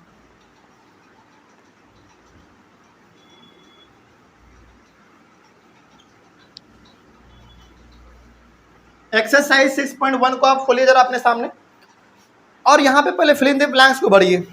पहला है ऑल सर्किल्स आर कॉन्ग्रुएंट या सिमिलर। हर एक प्रकार के सर्किल कॉन्ग्रुएंट होंगे या सिमिलर होंगे। जवाब है सिमिलर होंगे। क्यों? कारण समझिए, पहले ऐसे नहीं लिखना है, कारण समझिए। मान लीजिए कि हमारा ये एक सर्किल है और एक हमारा ये इतना बड़ा सर्किल है। पहली बात तो दो अलग अलग प्रकार का हमारा सर्किल है। इसका रेडियस छोटा होगा, इसका रेडियस यहां से यहां होगा, इसका रेडियस यहां से यहां होगा, बड़ा होगा। पहली बात तो ये दोनों फिगर हमारा कॉन्ग्रुएंट हो ही नहीं सकता। कॉन्ग्रुएंट होने के लिए शेप और साइज दोनों सेम होना चाहिए, जो कि शेप तो एक है लेकिन साइज अलग अलग है। इट मीन्स ये हमारा कौन से कैटेगरी में जाता हुआ दिख रहा है? सिमिलर में। सिमिलर में हमको साइज से मतलब नहीं है, हमको शेप से मतलब है, और दोनों का शेप हमारा सर्किल जैसा है। It means all circles are similar. Similar में टिक लगा लीजिए, आगे बढ़े हम लोग। उसके बाद दूसरा, ऑल स्क्वायर्स आर कॉन्ग्रुएंट या सिमिलर? सिमिलर। क्योंकि मान लीजिए दोबारा यदि हम यहाँ पे एक छोटा सा स्क्वायर बना रहे हैं और एक हम बड़ा सा स्क्वायर बना रहे हैं, पहली बात तो ये कॉन्ग्रुएंट हो नहीं सकता क्योंकि साइज अलग अलग है। लेकिन क्या सिमिलर हो सकता है? हो सकता है, क्योंकि शेप दोनों का स्क्वायर के जैसा है, तो ये हमारा सिमिलर फिगर। तो इसमें भी आप सिमिलर पे टिक कीजिए, आगे बढ़िए। फिर उसके बाद है ऑल ट्रायंगल्स आर सिमिलर, कौन सा, आइसोसेलेस या इक्विलेटरल? नहीं, थर्ड नंबर में all dash triangles are similar, तो क्या होगा इसका, इक्विलेटरल होगा। क्योंकि मान लीजिए यदि हम यहां पे दो ट्रायंगल बनाते हैं, हमने कहा कि ये और ये तीनों साइड इक्वल है, उसी प्रकार से हमने एक बड़ा सा फिगर बना दिया और यहां पे भी हमने कह दिया ये और ये हमारा क्या है, इक्वल है, दोनों इक्विलेटरल ट्रायंगल है दोनों। लेकिन क्या ये कॉन्ग्रुएंट हो सकते हैं, पहले बताइए? नहीं हो सकता, साइज अलग है। लेकिन दोनों इक्विलेटरल है, यानी कि दोनों का शेप एक जैसा है, तो ये हमारा सिमिलर होगा। तो यहां अच्छा, अब बात है हमारा इक्विलेटरल का तो आपने समझ लिया, आइसोसेलेस का भी समझ लीजिए। आइसोसेलेस में क्या होता है पहले बताइए? कोई भी दो साइड आपस में इक्वल होते हैं। तो मान लीजिए यदि हम यहाँ पे दो ट्रायंगल बना रहे हैं ऐसा, और हमने कहा कि ये दोनों आपस में इक्वल है, ठीक है ना। अब हमने एक थोड़ा सा बड़ा वाला बना दिया, ठीक है। अब हमने कहा कि ये दोनों आपस में इक्वल है, ये दोनों नहीं कहा हमने ये दोनों कहा दिया। तो ये कैसे हो सकता है? पहली बात तो कॉन्ग्रुएंट है नहीं, पहली बात कॉन्ग्रुएंट नहीं है। दूसरी बात आइसोसेलेस का यदि हम लोग सिमिलर का बात करें तो ये हमारा सिमिलर हो सकता है, लेकिन यहाँ पे ऑप्शन है कि हर प्रकार का ट्रायंगल हमारा एक minute, all dash triangles are similar. तो ये हमारा जरा एक बताइए, कॉन्ग्रुएंट तो पहली बात नहीं है क्योंकि साइज अलग अलग है। क्या सिमिलर है? सिमिलर का मतलब हो गया शेप क्या दोनों का एक जैसा है? देखो नहीं, कैसे शेप एक जैसा है? इनमें ये दोनों हमारा इक्वल है, इनमें हमारा ये दोनों इक्वल है, तो शेप अलग होगा ना, शेप अलग होगा। लेकिन क्या इक्विलेटरल में ऐसा है? नहीं, इक्विलेटरल में आप कैसे भी कर दो ना, तीनों साइड बराबर होंगे। तो यहाँ पे हमारे हर ट्रायंगल इक्विलेटरल ही सिमिलर हो सकते हैं, इसमें आप इक्विलेटरल में टिक कीजिए। हो गया। चलिए चौथा नंबर जो ऑप्शन है ना, ये आप आराम से बना देंगे इसको देखते हुए, इस वाले कंडीशन को देखते हुए। जरा पढ़िए एक बार क्या लिखा हुआ है, क्या सेम टू सेम स्टेटमेंट लिखा हुआ है, एक बार पढ़ लीजिए। Two polygons of the same number of sides are similar if a में है there corresponding sides are, corresponding side क्या होने चाहिए? सॉरी कोरस्पॉन्डिंग साइड है या एंगल है? Sorry corresponding angle, corresponding angles equal होने चाहिए। तो ब्रैकेट डैश में भरिए इक्वल, आगे B their corresponding sides are equal या प्रोपोर्शनल, प्रोपोर्शनल, क्योंकि यहाँ पे वर्ड प्रोपोर्शन इस्तेमाल किया गया है, ओके ना। तो इसीलिए हमने ये वाला कंडीशन आपको बताना जरूरी समझा। आगे बढ़े हम लोग। चलो तो पहला तो हमारा फिल इन द ब्लैंक्स था कंप्लीट, हाँ या ना। आगे बढ़िए फिर दूसरे में कहा गया है give two different examples of pair of similar figures. Similar figure का एग्जांपल आप वही वाला दे दीजिएगा जो हमने सिमिलर फिगर में बनाया था, उधर दोनों एग्जांपल दे दीजिएगा, एक स्क्वायर का था और एक रेक्टेंगल का था। तो सिमिलर में आप वही एग्जांपल दे दीजिएगा। नॉन सिमिलर फिगर का मतलब है जो सिमिलर नहीं है, और जो सिमिलर नहीं है तो उसके लिए तो आप कुछ भी बना दो ना, क्या दिक्कत है। जैसे देखिए मान लीजिए बी नंबर का देख लीजिए, दूसरा का बी बता रहे हैं। सिमिलर में तो आप वही वाला एग्जांपल लिख देंगे, एक स्क्वायर एक रेक्टेंगल वाला जो हमने इधर बताया था सिमिलर वाले में। और इसमें कहा गया नॉन सिमिलर, दूसरा का दूसरा में। नॉन सिमिलर का मतलब हो गया जो सिमिलर नहीं है। तो आप क्या करोगे इसके लिए? पहला एग्जांपल आप इसमें बना दो एक सर्किल, और दूसरा आप इसमें बना दो एक स्क्वायर। क्या ये दोनों कभी सिमिलर हो सकते हैं? नहीं हो सकते हैं। तो ये हो गया इसका पहला एग्जांपल। एक एग्जांपल और पूछे तो आप पहले वाले में बना दो रेक्टेंगल, रेक्टेंगल बना दो पहले वाले में, और इसके साथ क्या बनाना चाहोगे? इसके साथ एक रोम्बस बना दो, चलो ट्रेपेजियम बना दो। तो ये दोनों भी कभी सिमिलर नहीं हो सकते हैं, बस एग्जांपल खत्म। ओके, कोई दिक्कत? हो गया, एग्जांपल लिख दीजिए, बात खत्म। कुछ नेमिंग वेमिंग कर दीजिएगा इसके नीचे, सर्किल स्क्वायर इन्फॉर्मेटिव बनाने के लिए, ठीक है ना। चलिए आगे बढ़ते हैं फिर। 2 नंबर भी कंप्लीट। 3rd नंबर में आ जाइए। State whether the following quadrilaterals are similar और नॉट। देखो ये वाला फिगर ना देख के ही आप बता सकते हो कि ये सिमिलर नहीं होगा, क्योंकि इसमें एंगल के बारे में जिक्र ही नहीं है। दूसरे वाले फिगर में 90 90 90 90 है, लेकिन क्या पहले वाले फिगर में कहीं पे भी एंगल का जिक्र हुआ? नहीं हुआ। और अच्छा एक बात यहाँ पे आप बता सकते हैं हमको क्या कि पहला वाला फिगर कौन है? रोम्बस है, क्योंकि सारा साइड तो इक्वल है, लेकिन सॉरी हाँ सारा साइड तो इक्वल है, लेकिन क्या एंगल इक्वल है? 90 के बराबर है सब? नहीं है। तो पहला वाला हमारा रोम्बस है और दूसरा वाला क्या है हमारा? दूसरा स्क्वायर है, क्योंकि 90 भी है हर जगह पे और सबका साइड भी इक्वल है। तो यहाँ पे हमारा एंगल ही इक्वल नहीं है, यानी कि पहला वाला क्राइटेरिया ही फुलफिल नहीं हो रहा है। तो क्या ये हमारा सिमिलर होगा? नहीं होगा। तो आप इसको बना के दिखाइएगा, ऐसे नहीं। हो गया ना? चलिए, तो इस तरीके से हमारा एक्सरसाइज 6.1 कंप्लीट हुआ। तो आज के क्लास में बेसिकली हम लोगों ने अपने चैप्टर को शुरुआत किया, 6.1 को कंप्लीट किया। अगले वाले क्लास में हम लोग सबसे पहले, कल जब हम लोग क्लास शुरू करेंगे तो सबसे पहले हम लोग अपना एक थ्योरम पढ़ेंगे, बेसिक प्रोपोर्शनलिटी थ्योरम। उसको हम लोग थेल्स थ्योरम के नाम से भी जानते हैं। उसको हम लोग प्रूफ करेंगे, उसके महत्व को समझेंगे और उसके बाद फिर आगे एक्सरसाइज को बनाते चलेंगे। कोई दिक्कत इसमें? चलो, तो ऑनलाइन वाले बच्चे, आई होप आप लोगों को भी समझ में आया होगा। कहीं पे डाउट रहे तो आप लोग एक बार कमेंट कर दीजिएगा। तो हम लोग मिलेंगे अपने अगले वाले क्लास में। बेसिक यानी कि बीपीटी वाला थ्योरम और थेल्स थ्योरम हम लोग दोनों एक ही मतलब है, तो उसको हम लोग कल डिस्कस कर लेंगे। तब तक के लिए thank you very much and have a nice day.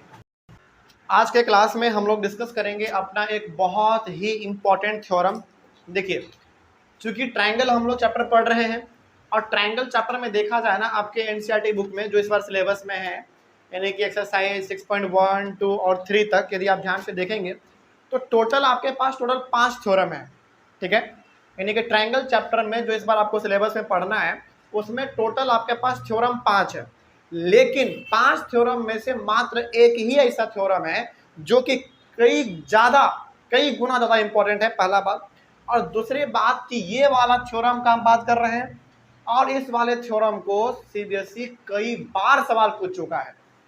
यदि किसी के पास आर एस अग्रवाल का बुक है तो उसमें आप देखिए ये थ्योरम जहाँ पे लिखा हुआ है उसके नीचे में ना कितना बार डेट लिखा गया है, और हालांकि उसमें तो बहुत कम बार लिखा गया है। जबकि ये थ्योरम खास करके हमको इसलिए भी याद है क्योंकि जब हम अपना क्लास 10 का बोर्ड एग्जाम दिए थे तो उस समय पे ये हमारा सेम टू सेम आया था।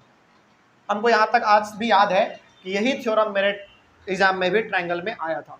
और जब भी ये थ्योरम आता है या तो 4 या तो 5 नंबर में आएगा, कन्फर्म है।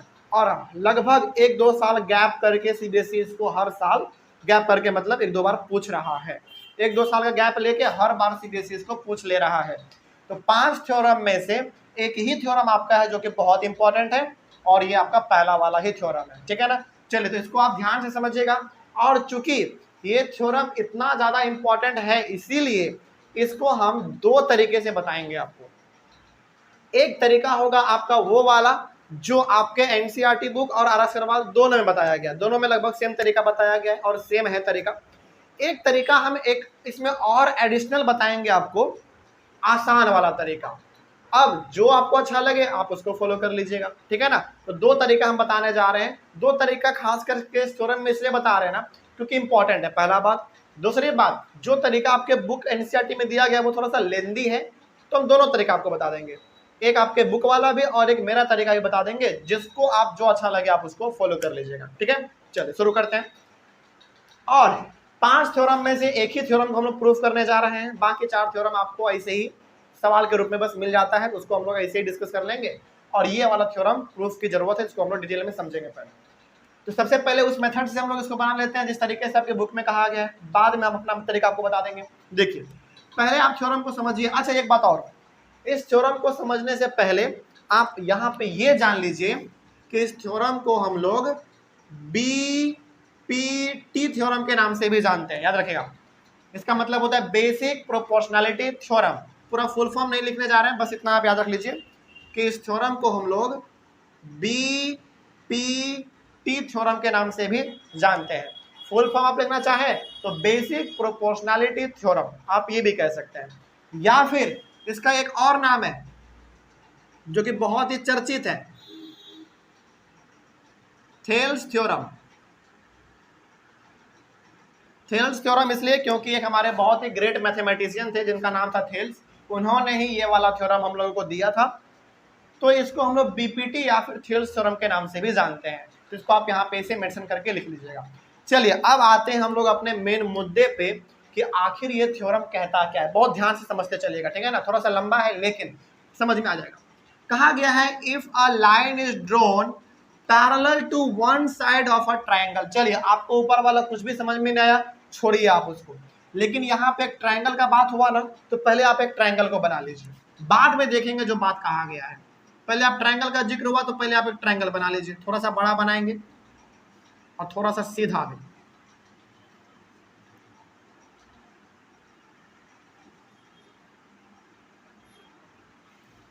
आप लोग स्केल से बनाइएगा थोड़ा सीधा।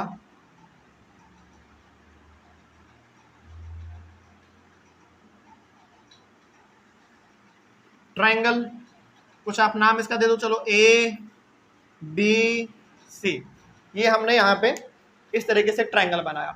अब स्टेटमेंट को समझिए, क्या कहा गया था? कहा गया था कि if a line is drawn parallel to one side of a triangle. पहले आप यहीं तक समझिए, ट्रायंगल तक कहा गया है। अच्छा, पहले बताइए, कहा गया ना कि इसमें एक लाइन को आप ड्रॉ कीजिए जो कि ट्रायंगल के दूसरे वाले साइड के पैरेलल होगा। देखिए, if a line is drawn parallel to one side of a triangle, आप क्या करो, इस ट्रायंगल में कहीं पर भी एक लाइन ड्रॉ करो जो कि ट्रायंगल के दूसरे वाले साइड के पैरेलल होगा। तो हम चाहें तो यहां भी ऐसे लाइन खींच सकते हैं, तो यहां पे हम लोग एक लाइन खींच लेते हैं। आपने एक लाइन खींच दिया, तो ये जो आपने लाइन खींचा, ये लाइन किसके पैरेलल होगा? इस BC के पैरेलल होगा, क्योंकि पैरेलल है आपका। अच्छा, आपको मन करे कि सर हम यहाँ पे लाइन नहीं खींचना चाहते हैं, आप इधर खींच लो ऐसे, ये वाला इसके पैरेलल हो जाएगा। आप चाहे तो ऐसे खींच लो, ये वाला पैरेलल हमारा इसके हो जाएगा, लेकिन चूंकि अच्छा आपका दिखे इसलिए हमने इसको यहाँ पे पैरेलल खींच लिया। ठीक है, इसका आप कुछ नाम दे दो, ABC हो गया, इसका नाम आप D और E दे दो। ठीक है, आगे बढ़ते हैं फिर। To intersect the other two sides in distinct points. ये जो आपने लाइन खींचा ना, ये क्या करेगा? ट्रायंगल के दो साइड को अलग अलग पॉइंट पे इंटरसेक्ट करेगा। अच्छा, इंटरसेक्ट का मतलब सर इस तरीके से होता है, आपने ऐसा तो बनाया है यहाँ पे नहीं। आप क्या कर सकते हो, इसको ऐसे बढ़ा दो ना, क्या दिक्कत है? जैसे मान लीजिए यदि मेरे पास यहाँ पे ट्रायंगल है, आप इसको ऐसे कर दो। हम इसको बाहर इसलिए नहीं निकाले ताकि हमारा ट्रायंगल दिखने में उतना गंदा ना लगे। ठीक है ना, आप इसको आगे भी बढ़ा सकते हैं, E को इधर बढ़ा दीजिए, D को इधर बढ़ा दीजिए। ठीक है ना, चलिए आगे बढ़ते हैं फिर। तो आपने जो आप यहाँ पे एक लाइन खींचा, ये हमारा इसके साथ पैरेलल है। ठीक है, आगे बढ़ते हैं। The other two sides are divided in the same ratio। जब आपने इसको ऐसे खींचा, ये इसके पैरेलल हुआ, तो ये लाइन क्या करेगा? इसको इस रेशियो में डिवाइड कर देगा और इसको इसके बराबर वाले रेशियो में डिवाइड कर देगा। मतलब ये हो गया, एक बार आप पूरा लाइन में पढ़िए, फ्लो में आपको समझ में आ जाएगा। If a line is drawn parallel to one side of a triangle to intersect the other two sides in distinct points, the other two sides are divided in the same ratio. Triangle में आपने इस line को parallel खींचा, इसके जैसे आपने parallel खींचा, ये वाले पूरे साइड का ये और ये इक्वल रेशियो में डिवाइड हो जाएगा और ये वाला हमारा इक्वल रेशियो में डिवाइड हो जाएगा। अभी हम लोग इसको प्रूफ करेंगे तो आपको और समझ में आ जाएगा, लेकिन फिलहाल इतने बड़े स्टेटमेंट का कहने का मतलब हमारा यही था। चलिए आगे बढ़ जाते हैं अब हम लोग। और चूंकि आपको मालूम है कि थ्योरम है तो प्रूफ करना पड़ता है, गिवन लिखेंगे, टू प्रूव लिखेंगे, कंस्ट्रक्शन का जरूरत होगा तो कंस्ट्रक्शन भी करेंगे, लास्ट में फिर जाके प्रूफ करेंगे। चलिए देखा जाए, तो हमारा यहाँ से शुरू होता है। सबसे पहले हम लोग यहाँ पे लिखेंगे गिवन। आपके पास गिवन क्या है? आपके पास गिवन है एक triangle ABC, in triangle ABC आपके पास एक ट्रायंगल है ABC, इसमें और क्या आपके पास? DE जो है BC के पैरेलल है। ठीक है ना, तो यहाँ पे हमारा DE जो है वो BC के पैरेलल है, ये आपके पास है। उसके बाद और क्या है आपके पास? और आप यहाँ पे लिखना चाहें तो आप यहाँ पे लिख सकते हैं in triangle ABC DE parallel BC and, और आप लिखना चाहें तो आप और लिख लीजिए, and DE intersect AB at D and AC at E। यानी कि जो आपका लाइन है AD, ये AB को D पे इंटरसेक्ट कर रहा है और AC को E पे इंटरसेक्ट कर रहा है। ये आपके पास गिवन दिया गया था। उसके बाद टू प्रूव, आपको इसमें प्रूफ क्या करना है समझिए। आपको प्रूफ करना है कि AD जो है वो DB के रेशियो में बराबर होगा, AE जो है वो AC के रेशियो के साथ बराबर होगा। मतलब ये हो गया कि ये बाई ये बाई ये के बराबर होगा। देख लीजिए आप, कोई दिक्कत नहीं ना इसमें, यही आपको प्रूफ करना है। अब इसमें आपको कंस्ट्रक्शन की जरूरत है। देखिए यहाँ पे ना हम आपको एक बात पहले ही क्लियर कर दें, हालांकि हमने आपको क्लासों में बहुत बार बताया है कि कंस्ट्रक्शन की जरूरत हर बार हम लोगों को नहीं पड़ती है, जहां पे जरूरत होता है वहीं पे हम लोग बस करते हैं। चलिए यहाँ पे हम लोगों को कंस्ट्रक्शन क्या करना है समझिए। कंस्ट्रक्शन आपको डी से एक परपेंडिकुलर खींचना है, इस पे परपेंडिकुलर एकदम बिल्कुल 90 डिग्री, और ई से भी आपको इस पे एक परपेंडिकुलर खींचना है बिल्कुल 90 डिग्री। ओके, उसके बाद फिर आपको यहाँ पे बी को ज्वाइन करना है ई से, और डी को ज्वाइन करना है सी से। ये आप कर लो। तो यहाँ पे जो आपने काम किया वो सारा काम आप यहाँ पे लिख दीजिए। सबसे पहले आपने ड्रॉ परपेंडिकुलर किया। अच्छा, इसका आप कुछ नाम भी दे दीजिए, जैसे ई तक हो चुका था तो इसका नाम आप एफ दे दो, इसका नाम जी दे दो, ठीक है ना। तो यहाँ पे हम लोग लिखेंगे ड्रॉ डी एफ परपेंडिकुलर। अच्छा, डी एफ को परपेंडिकुलर आपने कहाँ पे खींचा? जो डी एफ है आपने परपेंडिकुलर ए सी पे खींचा है, तो पूरा लिख देंगे डी एफ परपेंडिकुलर ए से, कॉमा।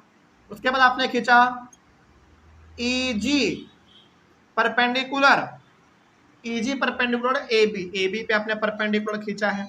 उसके बाद फिर आपने क्या किया? ज्वाइन किया था बी को ई से और सी को डी से। उसके बाद यहाँ पे भी आप वो भी लिख लीजिए, join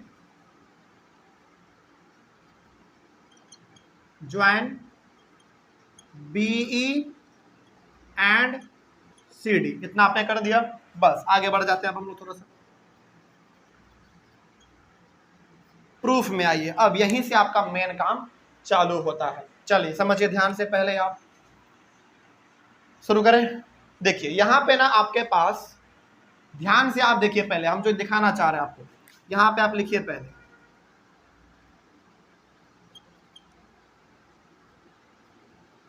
in triangle ADE and triangle BDE, and triangle BDE, इन दो ट्रायंगल के बारे में हम बात करने जा रहे हैं। कौन सा? ADE इस पूरे ट्रायंगल के बारे में, और BDE के बारे में, यानी कि BDE यानी कि इस वाले ट्रायंगल के बारे में बात करने जा रहे हैं। चलिए अब आपसे हम जो पूछेंगे ना आप वो बताइएगा, ठीक है। देखिए यदि हम ADE ट्रायंगल का आपसे एरिया पूछे तो आप क्या बताओगे? कि एरिया का फॉर्मूला होता है sir 1/2 into base into height. तो आपके सामने में 1/2 तो आप बता दोगे। अब आपके पास दो बेस है इस ट्रायंगल को, केवल आप देखिए ADE को, आप देखिए केवल आपके पास दो बेस है। यदि आप इसको हाइट मानते हो EG को, तो बेस आपका ये हो जाएगा। यदि आप हाइट DF को मानते हो तो फिर आपके लिए बेस ये हो जाएगा ना, क्योंकि जिसपे हमारा परपेंडिकुलर होता है वही उसका बेस होता है। जैसे मान लीजिए ये हमारे ट्रायंगल है और ये इसके ऊपर परपेंडिकुलर है, तो बेस यही होगा ना। लेकिन आप ध्यान से देखेंगे तो इस ट्रायंगल के ऊपर ADE ट्रायंगल के अंदर में हमारा दो परपेंडिकुलर है, एक इधर से है और एक हमारा इधर से है। तो इसके पास बेस कितने हुए? दो बेस हुए। तो हम दोनों बेस के लिए एक एक करके अलग अलग काम कर लेंगे। तो पहले हम लोग काम कर लेते हैं AD बेस के लिए, ठीक है ना। तो अब यहाँ पे आप हमको बताइए कि एरिया ऑफ ट्रायंगल ADE, उसके बाद area of triangle BDE equals to, देखिए इसको पढ़ते कैसे हम लोग? इसको पढ़ते हैं area of triangle ADE, area of triangle BDE, ठीक है ना। तो हम पहले आपसे पूछ रहे हैं ADE का एरिया। तो सबसे पहले तो आप बिना आंख बंद करके भी बोलोगे कि सर 1/2 होता है इनटू बेस। अब चूंकि दो परपेंडिकुलर है तो आप पहले बेस कौन सा मान लो? AD को मान लो, ठीक है ना। तो 1/2 इंटू बेस, AD को मान लेते हैं बेस, इंटू हाइट। आप किसको मानोगे? चूंकि आपने बेस माना AD को, तो हाइट किसको मानोगे आप? EG को मानोगे, क्योंकि परपेंडिकुलर हमारा यही वाला है AD के ऊपर, हाँ या ना। पहले आप इसको समझ लीजिए। EG देखो फिर से ए डी ई का बात कर रहे हैं, ए डी ई का, तो 1/2 तो होगा। बेस आपने कौन सा लिया, ए डी, तो हाइट इससे कौन सा होगा, ई जी, क्योंकि ये वाला हमारा इसके ऊपर परपेंडिकुलर है, तो हाइट आपका हो जाएगा ई जी। अब उसी प्रकार से अब आप ये वाला बताइए। अच्छा, इसको बताने के लिए अब हमको एक चीज समझाना है आपको, थोड़ा सा आप कॉन्सेंट्रेट कीजिएगा तो आपको बिल्कुल समझ में आएगा। ठीक है, देखिए जैसे सपोज कीजिए कि मेरे पास ना ये एक ट्रायंगल है, मेरे पास एक ट्रायंगल है, मान लीजिए कि ए बी सी, ठीक है, ये हमारा ट्रायंगल है। यदि मैं पूछूं कि बताओ इसका हाइट कहां है, तो क्या बता सकते हो? हाइट मतलब बिल्कुल सीधा परपेंडिकुलर, बिल्कुल सीधा एकदम 90 डिग्री में होना चाहिए। क्या आपके पास ऐसा कोई साइड दिख रहा है? इसमें नहीं दिख रहा है, तो इस केस में हम लोग हाइट को बाहर ड्रॉ कर लेते हैं, बिल्कुल सीधा, और ये क्या हो गया, इसका हाइट हो गया। यानी कि इस ट्रायंगल के पास अपना खुद का हाइट नहीं था, तो हमने इसके हाइट को ड्रॉ करने के लिए बाहर खींच दिया, और ये बिल्कुल यहाँ से यहाँ तक क्या हमारा हो गया, बिल्कुल सीधा हो गया, तो ये इसके लिए हाइट हो गया। उसी प्रकार से मान लीजिए कि सेम हमारे पास एक और ट्रायंगल है, मान लीजिए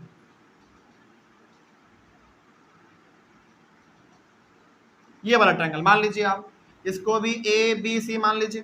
क्या इसके पास भी अपना हाइट है? क्या नहीं है अपना हाइट, क्योंकि बिल्कुल सीधा वाला कोई लाइन इसके पास नहीं है, तो इसका भी हाइट हम क्या करेंगे, बिल्कुल यहां से इसे सीधा ड्रॉ कर लेंगे। तो यहां पे हम बताना ये चाह रहे हैं कि जिस ट्रायंगल के पास अपना हाइट नहीं होता है, उसका हाइट हम लोग बाहर या फिर अंदर भी कभी कभार ड्रॉ कर लेते हैं, ठीक है ना। तो अब यहां पे हम आपसे पूछ रहे हैं बी डी ई का, तो सबसे पहले तो आप बोलोगे बी डी ई का कि सर 1/2 लिखिए, ठीक है। अब आप बताइए इसका बेस आप क्या लोगे?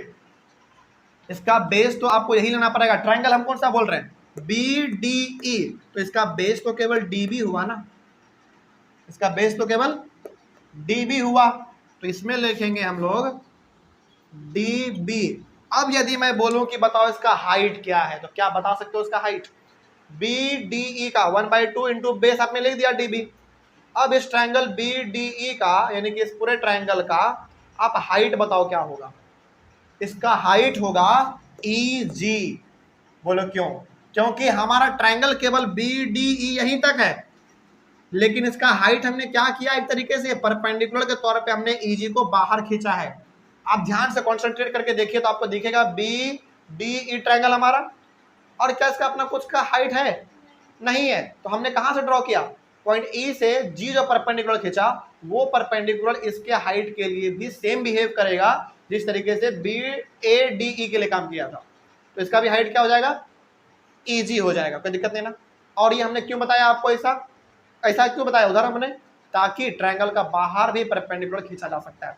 तो ये हमारा ट्रायंगल हो गया बी डी ई, इसके बाहर में हमने एक हाइट खींच दिया है ई जी परपेंडिकुलर के तौर पे, तो वो उसका क्या हो गया, हाइट हो गया। तो 1/2 इंटू बेस इंटू हाइट क्या हो जाएगा, फिर से ई जी हो जाएगा। अच्छा, क्या अब आपको यहाँ पे कुछ दिखने लगा है? 1/2 से 1/2 कैंसिल हो जाएगा, ई जी से हमारा ई जी कैंसिल हो जाएगा, क्या बचा आपके पास केवल, हाँ A D by D B आपके पास बचा। अब इसको आप इक्वेशन अपना फर्स्ट मान लेंगे, कोई दिक्कत नहीं ना। चलो आगे बढ़ते हैं फिर। उसके बाद आप यहाँ पे आ जाइए, इसको मिटा दें।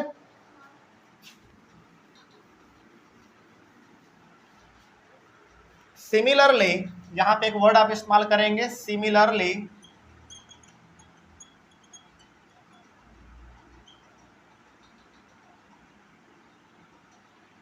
सिमिलरली अब हम लोग बात करने जा रहे हैं किसके लिए, देखिए ध्यान से, in triangle A D E and triangle C E D. अब देखिए ध्यान से, किस किस ट्रायंगल के बारे में हमने लिख दिया, दोबारा हमने लिखा ए डी ई के बारे में। क्यों? क्योंकि इस ट्रायंगल के पास हमारा दो हाइट है, एक हाइट ई जी जिसका हमने काम इधर कर लिया, अब इसके लिए, अब किसके लिए काम करेंगे, डी एफ के लिए काम करेंगे, क्योंकि इसका एक हाइट ये भी तो है। अब हमने उसके बाद बी डी ट्रायंगल लिया था, बी डी ई, अब हम ट्रायंगल लेने वाले हैं CED यानी कि ये वाला, ओके, CED यानी कि ये वाला ट्रायंगल। तो अब यहाँ पे क्या बता सकते हैं कि एरिया ऑफ ट्रायंगल ADE और एरिया ऑफ ट्रायंगल CED क्या होगा। सबसे पहले तो आप इसका 1/2 इंटू बेस, चलिए देखिए जरा ध्यान से, पहले ADE के लिए काम करते हैं।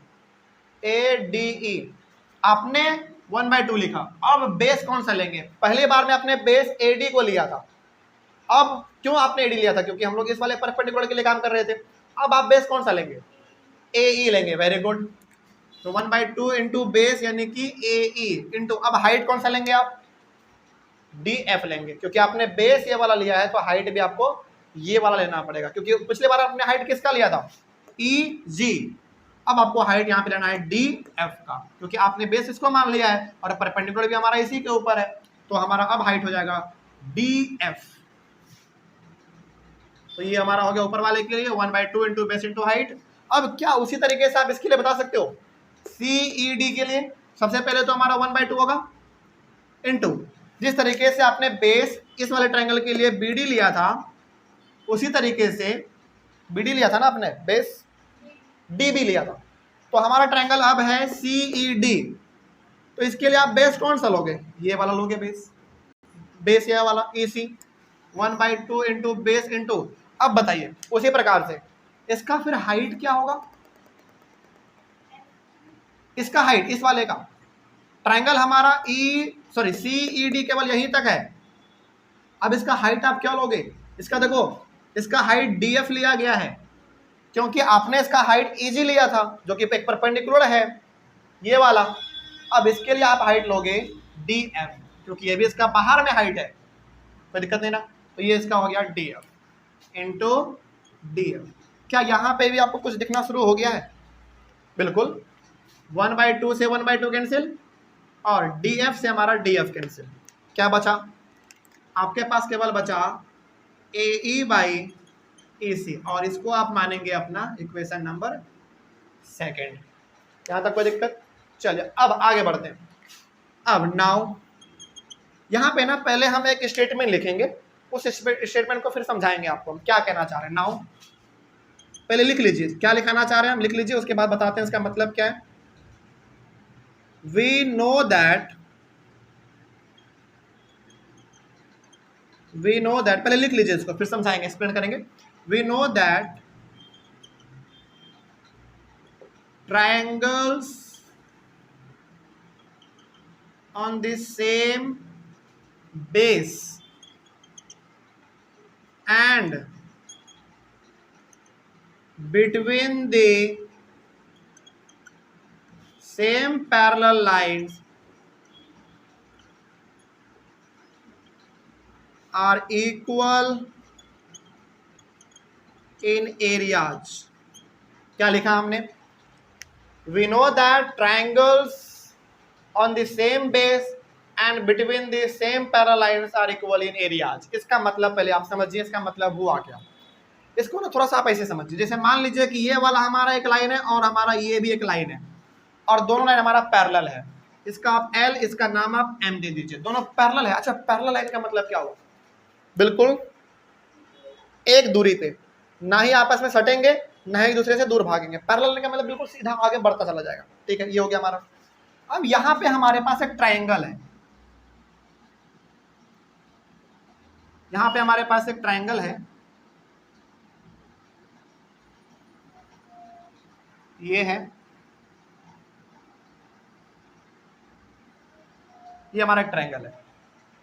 इसका कुछ नेमिंग कर देते हैं पहले, ABC और ये हमारा D।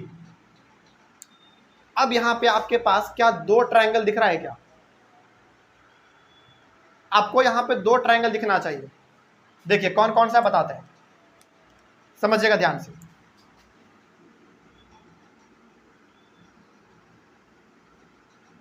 एक ट्रायंगल ये वाला और एक ट्रायंगल आपको यहां पे दिख रहा होगा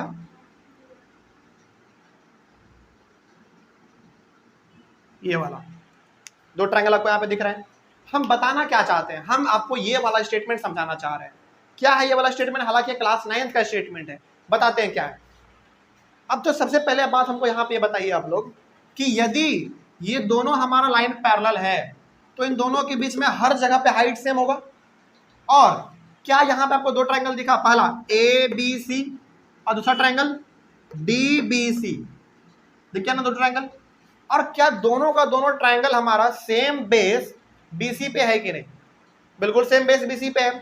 तो मान लीजिए यदि हमारा 4 सेंटीमीटर है और आप सपोज कीजिए कि इन दोनों पैरेलल लाइन के बीच में हाइट कितना है, मान लीजिए 10 सेंटीमीटर मान लीजिए। तो यदि इन दोनों लाइन के बीच में हाइट हमारा 10 सेंटीमीटर है तो ट्रायंगल का भी हाइट कितना हुआ? 10 सेंटीमीटर। और दोनों ट्रायंगल का बेस कितना हुआ? 4 सेंटीमीटर, क्योंकि बेस हमारा दोनों का सेम है। अब यहां पे बताइए कि ट्रायंगल ABC का एरिया क्या होगा? आपको मालूम है 1/2 इंटू बेस होता है। बेस कितना है? 4 इंटू हाइट कितना आ गया? 10। इसको आप काटोगे कितना आएगा? 5, यानी कि 20 सेंटीमीटर स्क्वायर आ गया ABC ट्रायंगल का एरिया। उसी प्रकार से आप DBC का बताओ। आप बोलोगे कि सर 1/2 इंटू बेस तो हमारा सेम ही है और हाइट भी हमारा सेम ही है 10, इसका भी कितना आएगा? 20 सेंटीमीटर स्क्वायर। क्या दोनों का आंसर सेम आया? बिल्कुल सेम आया। इसका मतलब हम यहाँ पे बताना ये चाह रहे हैं कि जब दो ट्रायंगल एक ही बेस पे हो और दोनों का दोनों ट्रायंगल सेम पैरेलल लाइन के बीच में हो तो दोनों का एरिया क्या हो जाता है? सेम हो जाता है, इक्वल हो जाता है। क्योंकि भाई जब दोनों का बेस सेम है तो दोनों का वैल्यू सेम होगा, और चूंकि दोनों सेम पैरेलल लाइन के बीच में तो दोनों का हाइट भी सेम होगा। और ट्रायंगल में चाहिए हमको क्या? बेस और हाइट, और 1/2 तो पहले से रहता है फॉर्मूला में। तो जब हमारा ये सेम बेस पे है, सेम पैरेलल लाइन के बीच में, तो दोनों ट्रायंगल का एरिया भी क्या होगा? इक्वल होगा। ओके, अब इसी चीज को आप यहां पे जरा अप्लाई करके देखो तो क्या सही बात है? देखिए ध्यान से, आपके सामने दो पैरेलल लाइन कौन सा है? एक है DE और दूसरा आपका BC। DE और BC हमारा क्या है? पैरेलल लाइन है। कहां से मालूम चला हमको? गिवन में है, देख लो कहां गया, गिवन में है। अब चूंकि ये दोनों का दोनों हमारा सेम पैरेलल लाइन के बीच में है, और क्या इन दोनों का सेम बेस कौन सा ट्रायंगल? BDE और CED, दोनों का दोनों ट्रायंगल का बेस क्या सेम हमारा है? DE। दोनों ट्रायंगल का बेस DE सेम है, बिल्कुल सेम है। और क्या दोनों सेम पैरेलल लाइन के बीच में लाई कर रहा है? बिल्कुल कर रहा है। इसका मतलब हो गया कि BDE ट्रायंगल यानी कि ये वाला पूरा और CED यानी कि ये वाला पूरा, दोनों का एरिया क्या होगा? सेम होगा। यहां से अब आपको मालूम चल गया, क्योंकि दोनों सेम पैरेलल लाइन के बीच में है और दोनों का बेस भी हमारा DE बिल्कुल सेम है। थोड़ा सा उल्टा करके देख रहे हैं हम लोग, क्योंकि इसका बेस सेम हो गया, कोई दिक्कत अब इसमें। तो इस तरीके से हमारा दोनों ट्रायंगल का एरिया क्या होगा? इक्वल होगा। अब इसको थोड़ा सा कैसे लिखना है उसका आप जान लीजिए। इसको बता देना, अब ये आपको समझ में आ गया। तो यहां पे जो स्टेटमेंट लिखा गया था वही चीज था, वी नो दैट। अच्छा, यहाँ पे हमने वी नो दैट क्यों लिखा? क्योंकि क्लास 9th का बात था। तो ऐसा आप यहाँ पे लिख सकते हैं कि हाँ हम जानते हैं कि यदि ट्रायंगल सेम बेस पे हो और दोनों पैरेलल लाइन के बीच में हो तो दोनों का एरिया हमारा इक्वल होता है। तो वही बात यहाँ पे लिखा गया था। तो हम लोग अब यहाँ पे लिखेंगे सो एरिया ऑफ ट्रायंगल कौन सा? BDE is equal to area of triangle CAD। ये हम लोगों ने अभी तुरंत प्रूफ कर दिया। तो ये वाला ट्रायंगल का एरिया इस वाले ट्रायंगल के एरिया के बराबर होगा। यहां तो कोई दिक्कत? चलिए, अब आप इसको मान लीजिए अपना इक्वेशन नंबर 3। अब हमारा सवाल बन गया, from equation 1st, 2nd and 3rd। चलिए, अब हम क्या दिखाना चाह रहे हैं आपको वो चीज समझ लीजिए थोड़ा सा, बस 1 मिनट का बात है। यहाँ पे अभी तुरंत आपने ट्रायंगल दोनों को बराबर साबित कर दिया एरिया में। अब आप इक्वेशन पहला, दूसरा और तीसरा देखिए। देखिए यहाँ पे बस ये चीज समझ में आ गया तो बड़ा आसान हो गया आपके लिए। देखिए पहला इक्वेशन पहले देखिए आप कहाँ है। पहला इक्वेशन हमारा यहाँ पे है और दूसरा हमारा यहाँ पे है, ठीक है। इसमें BDE CED के बराबर हो गया। पहले कहाँ है ये दोनों, आप पहले वो खोज लो। यहाँ पे हमारा BDE, यहाँ पे BDE हमारा यहाँ पे और CED हमारा यहाँ पे है। और ये दोनों एरिया में क्या हो गया, इक्वल हो गया, यानी कि इसका ये नीचे वाला और इसका ये नीचे वाला हमारा एरिया में इक्वल हो गया। और ऊपर वाला दोनों देखिए तो क्या सेम है, ये भी ADE और ये भी ADE, यानी कि ऊपर वाला तो सेम है पहले से, ADE दोनों ट्रायंगल सेम है, उसको हमको कुछ नहीं करना क्योंकि वो पहले से इक्वल है, दोनों सेम है, हमारा ADE लिखा हुआ। और नीचे वाले हमारे दोनों अलग है, लेकिन दोनों को हमने क्या कर दिया, यहाँ पे सेम साबित कर दिया। इसका मतलब हो गया कि जितना हमारा ये है उतना ही हमारा ये है, कोई दिक्कत इसमें? तो हम लोग अब यहाँ पे लिख सकते हैं डायरेक्ट। अच्छा वही चीज हो गया ना फिर से हमारा, कि जितना हमारा ये है उतना ही हमारा वो है। तो क्या इतना के पूरे बदले में इसका जो रिजल्ट आया था ये लिख सकते हैं हम लोग? ये पूरा मत लिखिए क्योंकि इस पूरे का रिजल्ट हमारा क्या है, ये है, तो केवल ये लिखेंगे। तो ये लिखो आप, केवल क्या लिखोगे, AD/DB किसके बराबर होगा, AE/EC के बराबर होगा, AE/EC के बराबर होगा।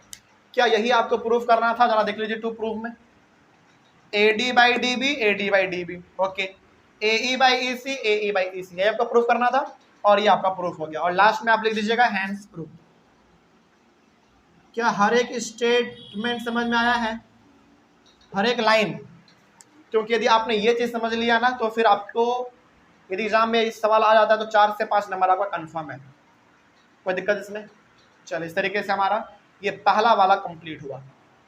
ये तो आपका तरीका था कौन सा, आपके बुक वाला।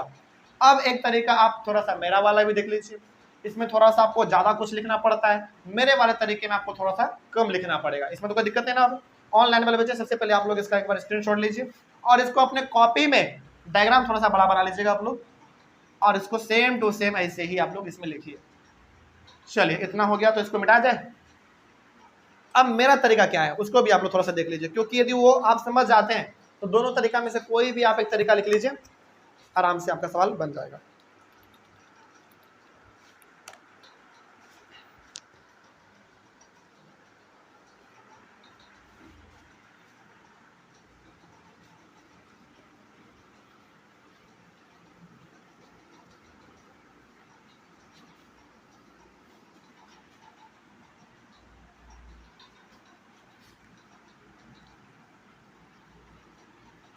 थ्योरम का नाम सेम रहेगा, बस तरीका थोड़ा सा अलग रहेगा। प्रूफ भी हम लोग सेम चीज ही करेंगे, कुछ अलग नहीं है, सब चीज सेम है, बस तरीका थोड़ा सा अलग रहेगा और कुछ नहीं।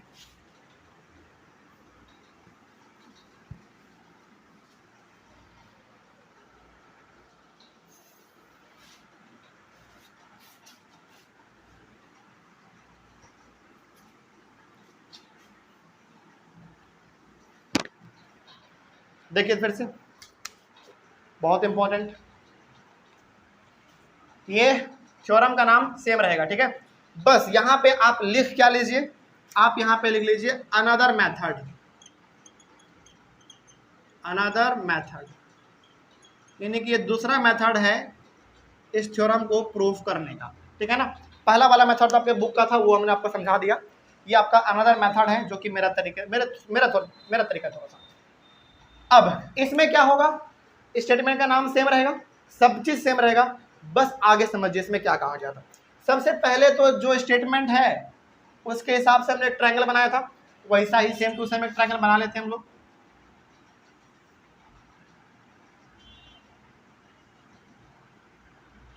ये हमारा ट्रायंगल तैयार हो गया। आप लोग थोड़ा सा ट्रायंगल बड़ा बनाइएगा, ठीक है। और आपने यहाँ पे एक पैरेलल लाइन खींचा था, इसका नाम आपने ABC दिया था, इसका नाम आपने D और इसका नाम आपने E दिया था। अच्छा D आपने इधर दिया था, एक बार देख लो तो, D इधर था, सही है ना, ठीक है। तो ये आपने ये ट्रायंगल बनाया था।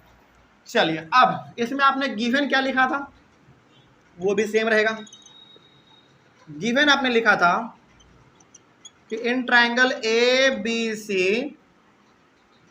DE पैरेलल था BC के एंड DE इंटरसेक्ट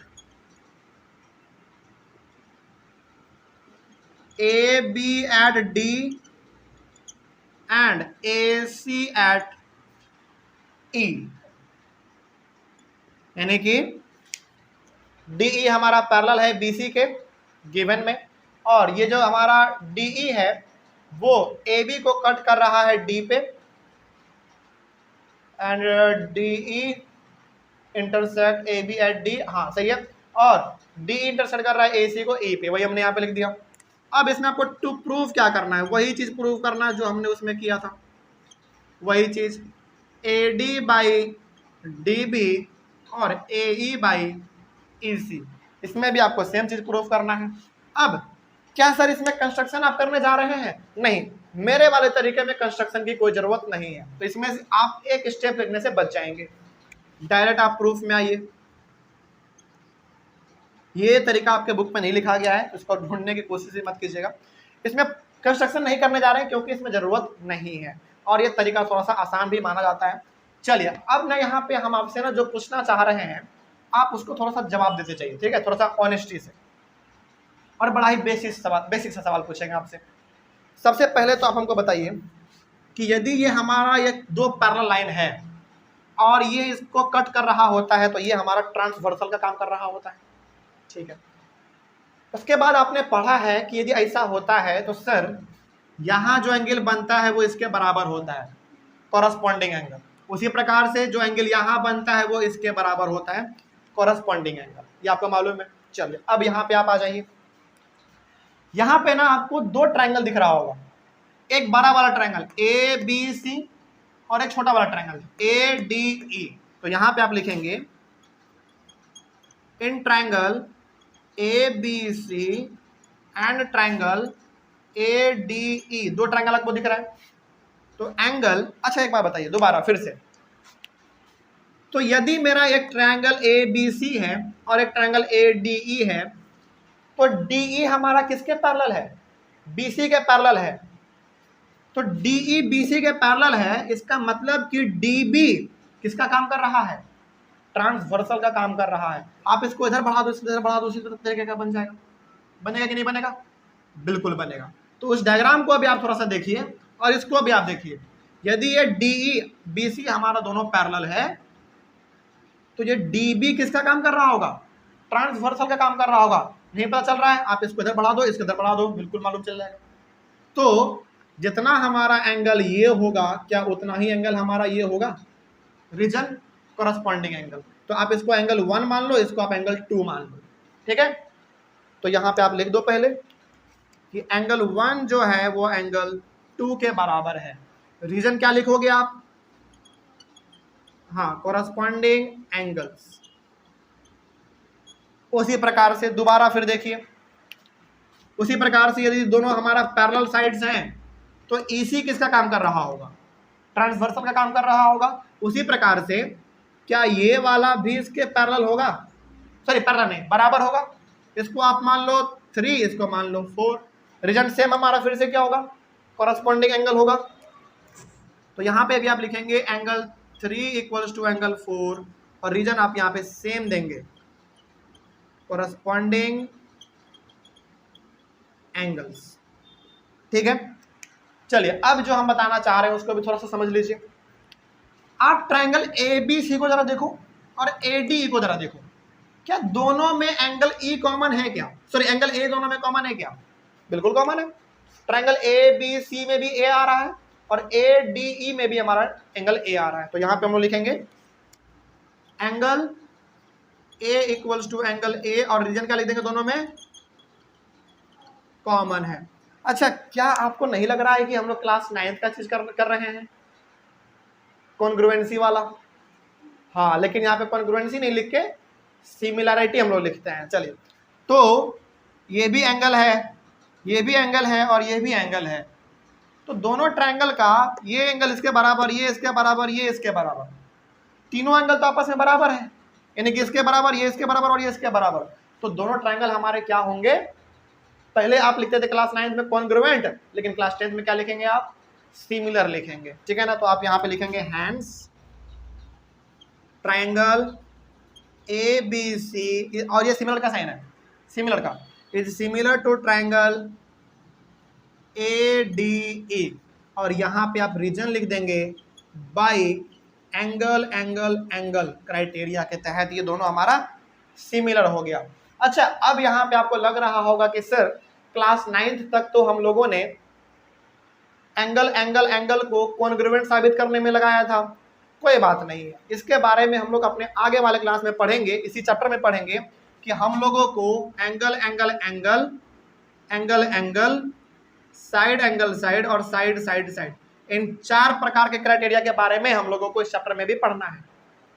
तो यहाँ पे आप ये भी कह सकते हैं कि हम जो है ना थोड़ा सा यहाँ पे कॉन्सेप्ट आगे का लगा दिए हैं, कोई दिक्कत नहीं ना इसमें। लेकिन हाँ, आगे का लगा दिया तो क्या कहीं बाहर से है, उटपटांग है? नहीं, बिल्कुल हमारा सटीक तरीका है। ये इस तरीके से आप बनाएंगे थोड़ा सा आपका सवाल इजी हो जाएगा बनाना। आगे बढ़े हम लोग, चलो अब आगे थोड़ा सा बढ़ जाते हैं। इस तरीके से हमारा ट्रायंगल ABC यानी कि पूरा वाला ADE पूरे के सिमिलर साबित हो गया। पहले कॉन्ग्रुएंट करते थे हम लोग क्लास 9th में, लेकिन अब हम लोग सिमिलर करेंगे।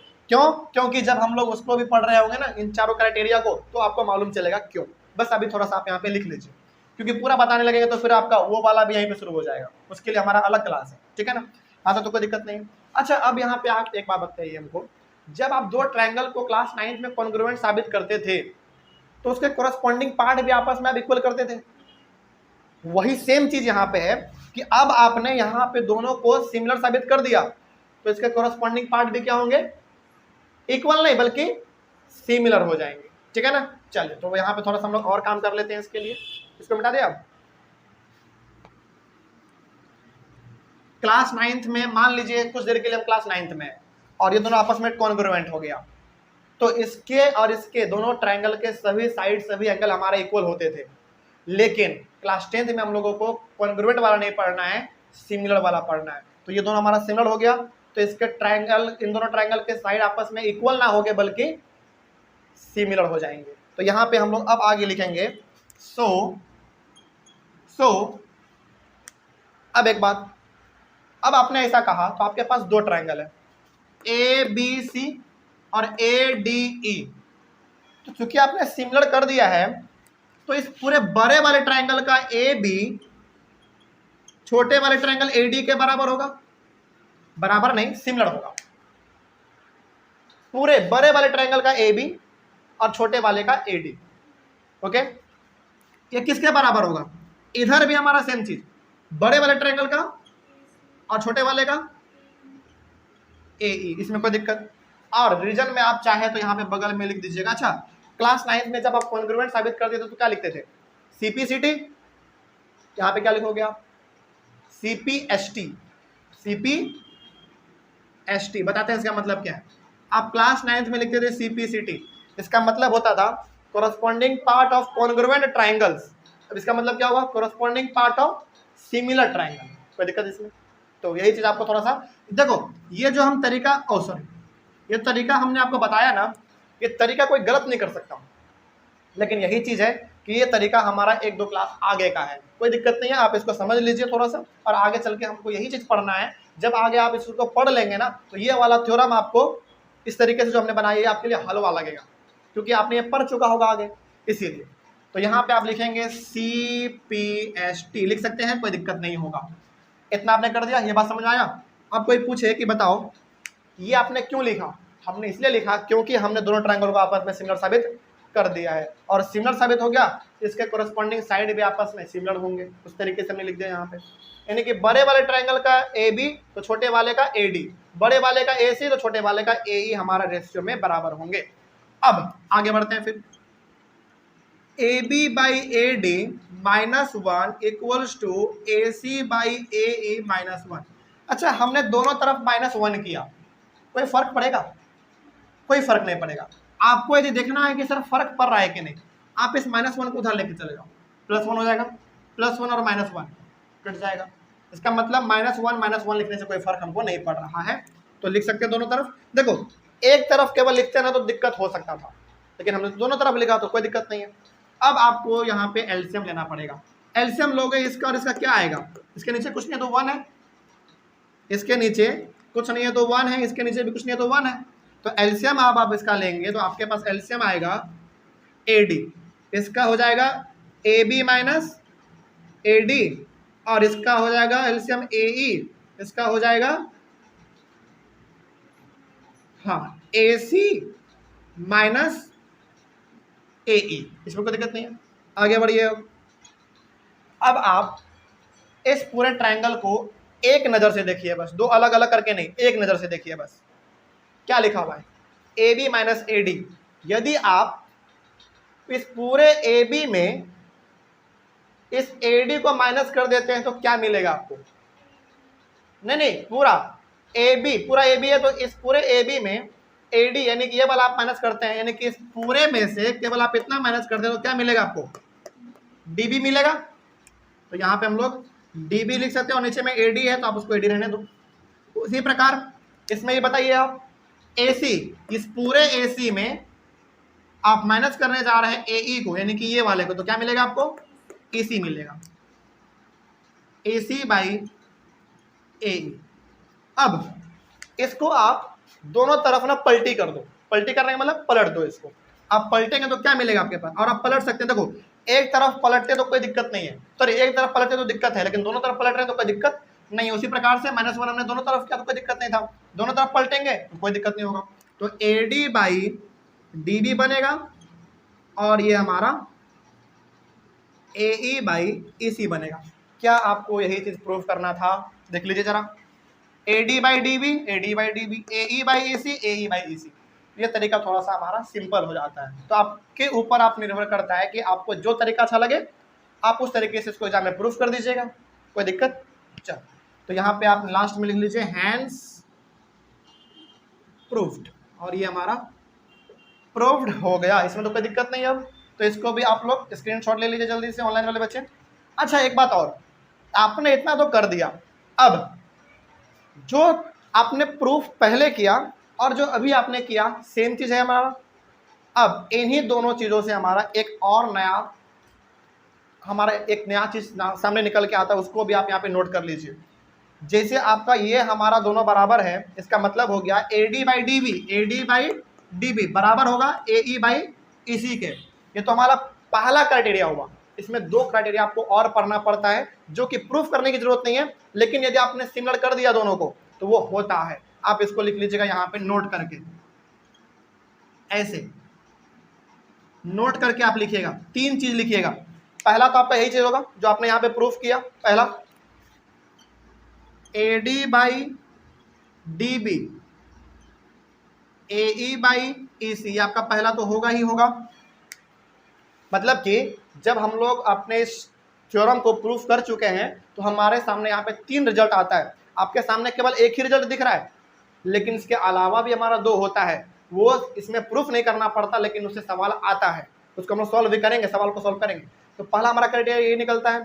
अब दूसरा क्राइटेरिया क्या है? देखिए, दूसरा क्राइटेरिया ये है कि आपके सामने यहाँ पे 2 ट्रायंगल है ना, एक ये पूरा बड़ा वाला ABC और एक छोटा वाला AD।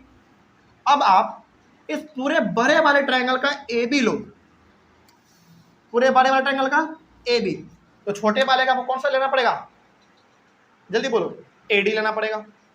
बड़े वाले ट्रायंगल का आपने AB लिया तो छोटे वाले का आप AD लो, तो AB बाई AD ये भी बराबर होगा इधर। बड़े वाले का आप क्या लोगे? पहले AC, और छोटे वाले का AE। ये भी होता है हमारा। क्या ये बात कहीं पे आपने प्रूफ किया है?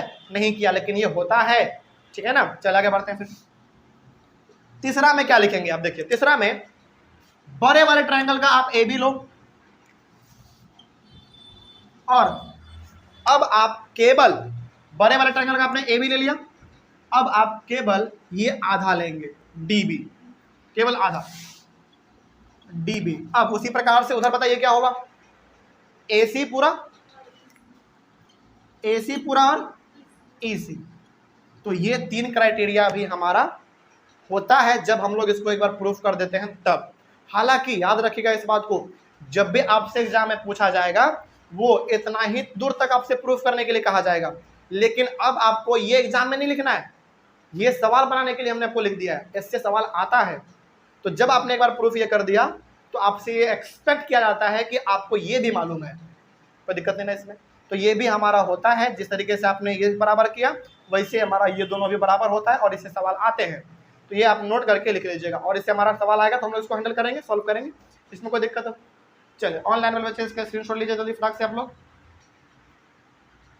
और यहाँ पे हमारा जो ये पहला थ्योरम था बीपीटी या फिर आप इसको थेल्स थ्योरम आप जो भी कह लीजिए, ये हमारा कंप्लीट हुआ। अच्छा एक बात और समझिए ध्यान से, इसका ना कन्वर्स भी होता है। कन्वर्स कैसे लिखेंगे देखिए, इस वाले थ्योरम में क्या करने के लिए कहा आपसे, इस वाले थ्योरम में आपसे ये कहा कि देखो ये वाला लाइन इसके पैरेलल है, तो आप ये चीज प्रूफ करके दिखाओ। समझना ध्यान से, इसमें ये कहा बीपीटी में यानी कि ये वाले थ्योरम में ये कहा जाता है कि आपको ये बताया गया कि ये वाला लाइन इसके पैरेलल है। पैरेलल आपको पहले दे देगा और आपने प्रूफ क्या करके दिखाया, ये इसके बराबर होगा। अब इसका उल्टा होगा। उल्टा क्या होगा, सवाल में आपसे ये दे देगा, कहेगा कि बताओ लाइन पैरेलल है कि नहीं है। यही हमारा कहलाता है कन्वर्स। और जब भी सवाल में आपको ये दे दिया जाए तो आप हमेशा समझिएगा कि अच्छा रेशियो बराबर दिया गया है, इसका मतलब ऑटोमेटिकली ये लाइन इसके पैरेलल होगा। रीजन क्या लिख देंगे आप वहां पे, कन्वर्स ऑफ बीपीटी। मतलब यहाँ पे देखो समझने का तरीका है थोड़ा सा, बस इस वाले थ्योरम में आपको ये वाला लाइन इसके पैरेलल दिया गया है तो आपने ये प्रूफ किया, लेकिन इसका उल्टा क्या करेगा, ये दे देगा आपको सवाल में और बोलेगा कि बताओ ये दोनों पैरेलल है कि नहीं। तो जब भी सवाल में ये दे दे, पहले से आपको समझ आना है कि अच्छा रेशियो बराबर दिया है, इसका मतलब ये ऑटोमेटिकली दोनों के पैरेलल होगा। बस ब्रैकेट में लिख दीजिएगा बाय कन्वर्स ऑफ बीपीटी, बात खत्म। हालांकि इसके ऊपर हम लोग सवाल बनाएंगे ना तो वहां पे डिस्कस कर लेंगे। यहाँ तक तो कोई दिक्कत नहीं आज की क्लास में। चलिए तो ऑनलाइन में बच्चे आई होप आप लोगों को भी समझ में आया होगा। कोई दिक्कत हो कहीं पे थ्योरम में, और हाँ दो तरीका हमने आपको बताया थ्योरम को प्रूव करने का, और ये बात याद रखिए ये तरीका आपका कोई गलत नहीं कर सकता। बस इसमें जो हमने थोड़ा सा कॉन्सेप्ट इस्तेमाल किया है ना, ये वाला एंगल वाला, ये थोड़ा सा हमारा 2-3 क्लास के बाद हम लोग पढ़ेंगे, लेकिन उसमें भी हम लोगों को ये चीज़ पढ़ना है। तो ये भी आप कॉन्सेप्ट लगा देते हैं तो कोई गलत नहीं कर सकता। तो आपको ऊपर है, आप डिपेंड करता है आपके ऊपर कि आप किससे बनाना चाहते हैं। आपको जो तरीका अच्छा लगे आप उसको बनाइएगा, लेकिन डायग्राम थोड़ा सा कोशिश कीजिएगा कि थोड़ा सिंप्लीफाई करके बनाया जाए। इस मेथड से बनाएंगे तो डायग्राम आपका ये वाला होगा, पीछे वाले मेथड से बनाएंगे तो डायग्राम थोड़ा सा अलग था। चलिए ठीक है, तो मिलते हैं हम लोग अपने अगले वाले क्लास में। अगले वाले क्लास में हम लोग अपना एक्सरसाइज 6.2 को सॉल्व करेंगे। तब तक के लिए thank you very much and have a nice day.